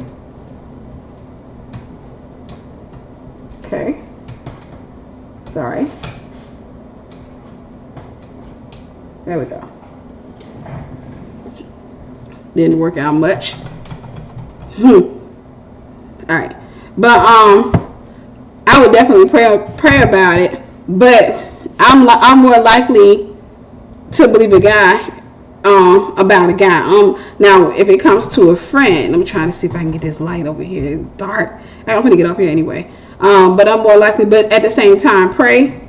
And don't let that become the strength of your relationship. Meaning, don't allow that to become okay. So now, all my focus is on, what they're saying. And so I'm no longer testing the character, I'm testing their words. You see what I'm saying? I'm no longer testing his character and getting to know him. I'm too busy trying to decide between their words. And then that becomes the strength of our relationship. And then next thing you know, we're married only because somebody told me no and somebody else told me yes. And I like the yes better. And then it turns out the person that told me no was actually right. I've seen it happen. Well, she didn't get married to the guy, I don't think. But I've seen it happen with a friend where, I think both people told her no, but her leaders and stuff, but she didn't want to believe the no. She was determined to be with the guy.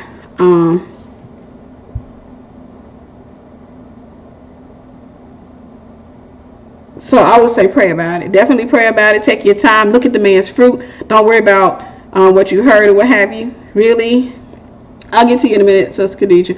But don't worry about that. But take your time and examine the fruit. Look at the fruit. Pray about it and examine the fruit. The one who really, he was talking down about it and making a joke for the whole church at my expense. I've been looking for a new church home, but if that's normal, then I might just have to do my praising at home. That right there is abnormal. It's the issue isn't to say that what he did was right. The problem is, have you communicated with him? That's what the issue that we're having in today's church is. A lot of people are getting offended and leaving when God specifically placed them there to receive an impartation.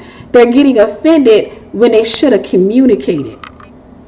I can go to 250 churches and let somebody drive me out of a church and sit at home, and then when the devil separates me, which is what he wants to do, when he separates me from the body of Christ, when he separates me from people, I can be sitting at home and praising. I did that for 9 years and get my tail wore out, and then don't get the lesson. Or I can go ahead and do the hard thing and have a conversation. The issue isn't that, oh, he shouldn't have been pastoring about that. That's actually people. I'm a writer. So as a writer, I tell my friends, you are subject to become a part of one of my writings at some point, or my teaching. Yeah, and so the thing is, that's the issue this is what I'm saying, the problem with a lot of Christians. Sometimes we have really good pastors that make mistakes, and we don't give them the grace that we want them to give us.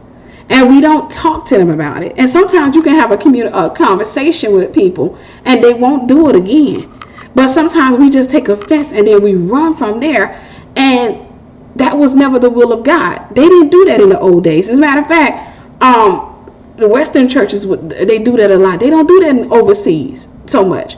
I hear a lot. I see my pastor is in South Africa now. He keeps talking, posting up about the traditions over there. It's a lot better. I got a friend who goes to African churches all the time. He's always traveling over there and pastoring over there. He's like, it's so different because over here I saw a guy post up said we major in the minors.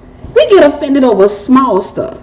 Like, we take stuff to heart. We take it too deep, and that stuff can be diffused with a conversation. Half of the stuff we get mad about could have been diffused with a conversation. Honestly, it just going into the pastor's office and saying, can I have a meeting? Going and saying, I'd like to arrange a meeting with you. And then when you go arrange a meeting, you say, when you do that kind of stuff, it makes me feel this way. And he may say, okay, I'm sorry, I won't do that again. My pastor preached about that one day. He said he did that. He joked about a lady. She came to his office and she said, hey, I didn't like that. He said, okay, I won't do it again. And that was it. It diffused that. She's still a member of the church. They still good. And when I came to the church, I'm a runner. I used to be a runner. Anyhow, I'm delivered. I'm calling that. I used to run from confrontation or offense and stuff like that. So when I first started coming to the church, I made up in my mind, I'm staying committed. Like, I know I can't be this way. Oh, both are women. I'll address that in a minute. But I know that I can't be this way. And so I made it up in my mind, I'm not going to run. And I'm going to do the hard thing. So what I did was I came into the church and I found a few people that I decided, like, you have to have some people that look at it as a template. So I found a few people who were really loyal and really humble. The ones I saw God working the most through. And I said, yep, I'm going to learn from her. Going to learn from him. Like, everybody else is smoke. I'm going to learn from them because they've been going here for a while and they're really loyal and they're really dedicated. That means that everything I've seen, they've seen 2 times over or 10 times over. So any offense I experienced, they've experienced it before, but they got past it. So I'm going to look at them to see. So I'm going to follow their lead to learn how to get past that because I may not necessarily know how to get past it. So with that said, if I felt some type of way, first I'm going to go home and pray about it. Then secondly, I may go to them or go to, and say, hey, well, okay, should I talk? And, not in a gossipy way. I would talk to people that I know are loyal to the church. That way it doesn't turn into gossip. Say, I would talk to one person anyhow, say, hey, what do you think? I kind of feel like when he said this, it was kind of offensive. Should I say something? Okay, he always do that. That's the type of people I want to talk to. If he does that, yeah, just talk to him. Just tell him you don't like that or what have you. But he always says he's a really good person. He's this, he's that. Okay, cool. Or what have you. I've never had to do that. But I'm saying you learn like that. Because you'll find that there are people that serve that have been there for years And you'll see the favor of God on them because they've served past their offense.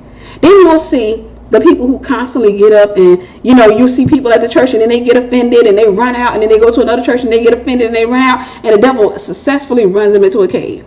Then they in their church at home like this, ain't connected. You don't want a warfare strategy? Divide and conquer. Divide and conquer. If the devil can run you away from the body of Christ, if he can run you away, he can single you out. He can conquer you. He can conquer you. And so the thing about it is, I would dare to tell you to go back, talk to them, and say, I was really hurt and I was really offended. I apologize. I shouldn't have handled it that way. I shouldn't have handled it that way. Because sometimes, like for me, and that's why you don't want to talk to a friend, because sometimes people, they'll get emotional and they'll tell you, no, I don't want to hear from them. I want to hear, I've already answered that question, Sister Monique. You have to just go back and watch the replay. I've already answered that question. But sometimes a friend can give you bad advice. Well, he do that to me too. He do that to me too. Or what have you? But did you talk to him, friend? That's my thing. That would be my first thing. Have you talked to him? Girl, no, I don't even feel like saying nothing to him. Well, why am I going to allow the devil to drive me out of a house I know God brought me into? Why am I going to let the devil drive me out because I'm offended? This is what I say. I'm going to get married. I asked God, I want my husband and all that. My husband's going to offend me. And I don't want to be so sensitive that I run out of my marriage. So I'm practicing my staying power in church.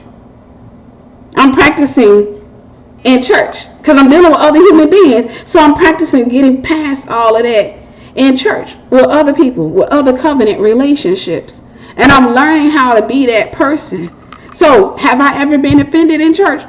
Yes, of course. Who hasn't? I've been in my church now going on 3 years. So of course I've been offended. I'm serving as an elder and I'm an ambassador, which is armor bearer. I've been to church and I've gotten offended. But I'm gonna tell you something. The thing that helped me to get past it is this. I knew I was going to get offended before I started. Because I'm human. Anytime you have a relationship with another human being, you're going to get offended. Every human being you have a relationship, like if I'm your friend, I'm going to offend you at some point. And there are going to be seasons where I offend you repeatedly. Then there are going to be seasons where it's smooth sailing. That's how relationships go. And so I've learned that if a friend is doing something, like a lot of times when I'm teaching, I talk about, I got a specific friend. I'm always talking about, oh yeah, I did this and I talked to her about this and I talked to her about that. If she just disconnected herself from me because of that, it would be silly. If she didn't like it, she would call me because she's listening to me teach, and she'd come back and say, she said, girl, yeah, she said, I'm always the topic of your conversations or what have you. She'll laugh about it, which lets me know it's okay because I'm not bad mouthing her or what have you. I'll say, she did this or what have you. I don't give her name or what have you. But she lets me know. And she knows that if she tells me that's not okay, I'll stop doing it. I won't do it anymore. Why? Because I do treasure her as a person. I don't want to hurt her feelings. And so I'll tell you this, and I want y'all to hear my heart. Get the book. I worked this book with my apostle called Honor Intelligence. It's under Honor Intelligence, Brian Bryan Meadows on Amazon. But one of the reasons I believe God graced me to write that with my apostle, is because I do have a heart for pastors, even before I started going to the church, because God blessed me to become friends with several pastors. And one of the things I saw that helped me to have a heart for them is they had to deal with a lot of people getting offended and leaving. So they get their heart broken a lot because they're not doing things. Everybody has their own culture and beliefs. Oh, you shouldn't have done it that way. Everybody has their own thing. And so they have to get their heart broken a lot while they watch people that they love get up and run out because they got offended, instead of fighting for the relationship. Those same people, hear me when I say this, will fight for a man who's beating their tail. Those same people will stay in a friendship with somebody who slept with their man. They don't stick around people who've done them wrong, but they have no grace for their pastor. They have no grace for their pastor. And so I say this to not just my sister, I say this to the rest of you guys. Give your pastors grace. Give them grace. And if you ever get to the point, because I'm a teacher, and when I'm teaching, sometimes I can teach about something. I just did a mentorship video today, and I did the video because one of the girls wrote on the page, about this program we have. I'm challenging people, for anybody that wants to challenge, to go into a nursing home and to sit with a complete stranger, visit somebody and just be a blessing to them, just talk to them, because a lot of people in nursing homes don't have people that visit them. Talk to them, and then also you be a blessing to them on that day, come back on another day, or you could do it all in one day and say, you could tell them about a problem that you're experiencing, and then take wisdom from them, and then to write about your experience in a book. The reason I gave that challenge is so that we can be a blessing to the elderly, and so that people can see the wealth of wisdom that comes out of nursing homes. People don't realize how much wisdom, we're throwing away wisdom. So I gave that challenge to the mentees, and they all did the challenge twice, or what have you. So now their homework assignment is to go into to find people. Every person has to find one person that's willing to take the challenge to go into a nursing home. Go into a nursing home and sit with somebody, and then write about the experience. And the experience is going to be published in a book that we're calling Hidden Wells. We're dealing with hidden wells of knowledge, hidden wells of wisdom, hidden wells that people are forsaken. The challenge is getting people to come out of their comfort zones. The challenge is everybody that participates, even the people that recruiting, has to pay a $40 editing fee. Because I told them that's going to be about $500-$600 in editing, if not more. And I'm not trying to come out, out of my pocket. So they got to find people that are willing to pay the $40 editing fee. Well, it's been a challenge for some of them. So we had one young lady to post up to the board.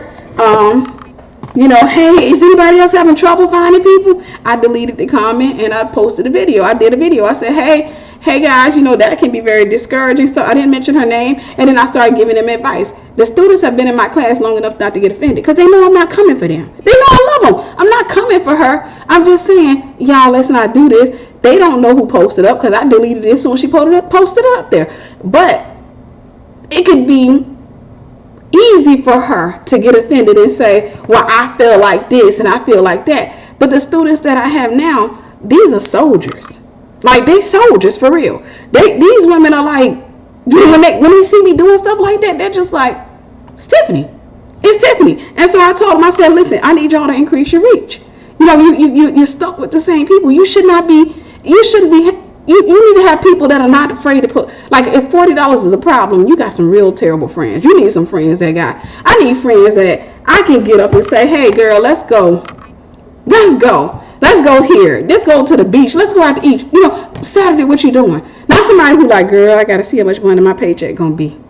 Because we have no, you want to have friends on all spectrums, but I told him, I said, you shouldn't, you had 3 weeks to find somebody to do this. You shouldn't have a problem finding people, to pay $40 or what have you. And if you got that, you got to get more friends. Get some people that, balling a little bit more. Or what have you. I say that to say, she could have easily taken offense to that. She didn't. And I respect them for that. My students don't take offense when I do that kind of stuff. They'll inbox me about something, and then I'm like, okay, this may be a universal issue in the program, and I won't respond to the inbox. I'll just come do a video. All right, guys, I'm getting messages from you guys about this. So from this point on, this is what we're going to be doing. They don't take offense. And I love that about them, because they know my heart. They know I'm not coming for them, and I'm not trying. They know I love them, and I really want to see them succeed. They know that. But the ones that ran, they never got a chance to see that. They never gave me that opportunity. They were just too busy in their feelings. And I said, how they going to get married? And they can't sit still, past their offense. When it comes to my leaders, I will wrestle with the offense rather than wrestle with my leaders. I've had to wrestle with offense, and I think that's normal for every relationship. So I'm telling this to every last one of you on here. Get that book, Honor Intelligence. It teaches you honor. At the same time, I'm telling you, fight for your relationships, guys, because the enemy's coming for them. The enemy wants to destroy every relationship, every covenant relationship that you have, and he does so using offense. Get the book, The Bait of Satan, it'll bless you too. But he does so using the spirit of offense. He will chase you out of a relationship using the spirit of offense. And you'll be at home like, you know what, these people ain't no good. No, you go and you wrestle with that. With one of the girls I mentor now, one-on-one, I offend the crap out of her. I offended her Sunday in church. I offend her. And the thing about it is, she'll sit there through it. I sent her a text in church because I'm sitting in church. We up, everybody's up worshiping. Well, no, we standing for the reading of the word. I looked over there and I saw her sitting down on her phone, just scrolling her phone. I'm her mentor. You know what I said to her? I sent her a text. I said, "What, are you too good to worship?" I sent her a text. I said, "Are you too good to worship? You too good to stand on your feet and worship?" The thing is, I love this child. I do. But I'm not there to flatter her. I'm there to offend her. I'm there to offend any mindset that ain't right. That's what I'm supposed to do. I'm there to cut. I'm there to cut away that stuff that's bringing her down. And she got a whole lot more cutting I got to do. I do. I cut her. There's sometimes I'm like, it's a lot of cutting I got to do. And I see a lot of cutting I got to do with her. But I don't cut her all in one space because I kill her. I just sit back and I look at her and I'm just like, and I'll tell her in a minute. At church, I've been sitting up there, I serve in my church. I've been in church, and I see her in the audience, during altar call, out there worshiping and stuff like that. And when I know she's in need of deliverance, I look over there at her. I stood at the altar a couple of times, and I just did her just like this. She need to be on this altar, or whatever. She come up there, next thing you know, she rolling around on the floor. But the thing I respect about her is that she don't get offended in that. That's what I respect, is that she doesn't see it as me trying to control her or demean her, because that's really not my heart. That's really not how. So I'll tell you, give your pastor another chance. Go have a conversation with him, and then just say, from this point on, I won't do it like this. That really hurt my feelings. So could you not do that? If you tell people what not to do, they're more likely not to do it. And you'll find that you'll strengthen your relationships like that. So you said it was a good church, that was just a problem, I would tell you to go back. I believe God sent you there. I believe God called you there. I believe that's where you're supposed to be. But I also believe that the enemy chased you out. So don't allow the enemy to chase you away from your relationships. And always, this is why you have a multitude of counselors. You guys are free. I will be your multitude of counselors when I come on here. You guys are free to send me questions and, post them up, and I'll answer you. That way you don't have to turn to your friends who may not be giving you the best advice. Because friends will tell you, girl, please, he did it to me too. And then they'll chase you out, but they ain't going nowhere. So the thing is, the best thing to do is to talk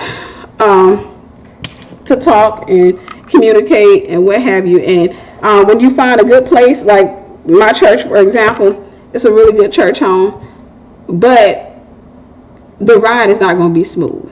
I wish it was. I wish it would be, but the reality is, I know we're going to deal with more offense at some point. We're going to deal with offense because that's part of every relationship, but I'm also going to deal with offense with my husband. I'm going to deal with offense with my children. I deal with offense with my dog. My dog does crazy stuff, so it's part of every relationship. All right, I love y'all. I got to get off of here because I do need to email these students. It is hot. I thought I had this air conditioner on. It's clear that I don't. I thought I had the thing on.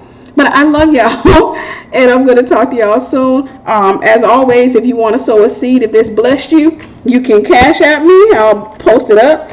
I've learned to stop being scared to post up stuff, or PayPal. I'm putting PayPal because of the people that's cheap and they get offended. Like, hey, you talking about money? No, okay. Oh, you're most welcome, sis. I want you to definitely go back. Keep me posted on your progress. And just pray. Just pray. Hold on to your relationships. Because I'm going to tell you, for me, I'm not a pastor, but I'm a leader. And I value the people in my life. But one of the hard things for pastors or anybody in leadership, it's hard for us to hold people because a lot of times we teach. And any friend of mine is going to get taught about.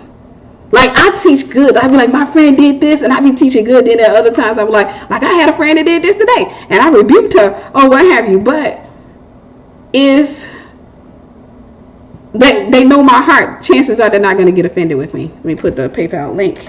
If they know my heart, they won't get offended with me. And for the most part, my friends, they really don't. They just will. They'll tell me, say, I saw you up there. And your teacher, what have you, they'll laugh about it only because they know my heart. Only because they know my heart. They know, It's not a malicious thing. But just like any other person, I get hurt when my friends walk away. When I have people that walk out of my life, especially when you know that your heart was right toward them. But I just wish they would have talked to me. I just wish they would have sat me down and said, "Hey, what's up with that?" And I feel like if we had done that, we could have survived. But instead of them doing that, they ran or what have you. So I would definitely tell you to reach back out to him. I do believe that was a covenant relationship that God brought together. But offense is a spirit that would always try to divide those relationships. All right. I love y'all. And we'll talk soon. All right. Bye-bye. I'm going to go get this air conditioner on before I burn up in this house.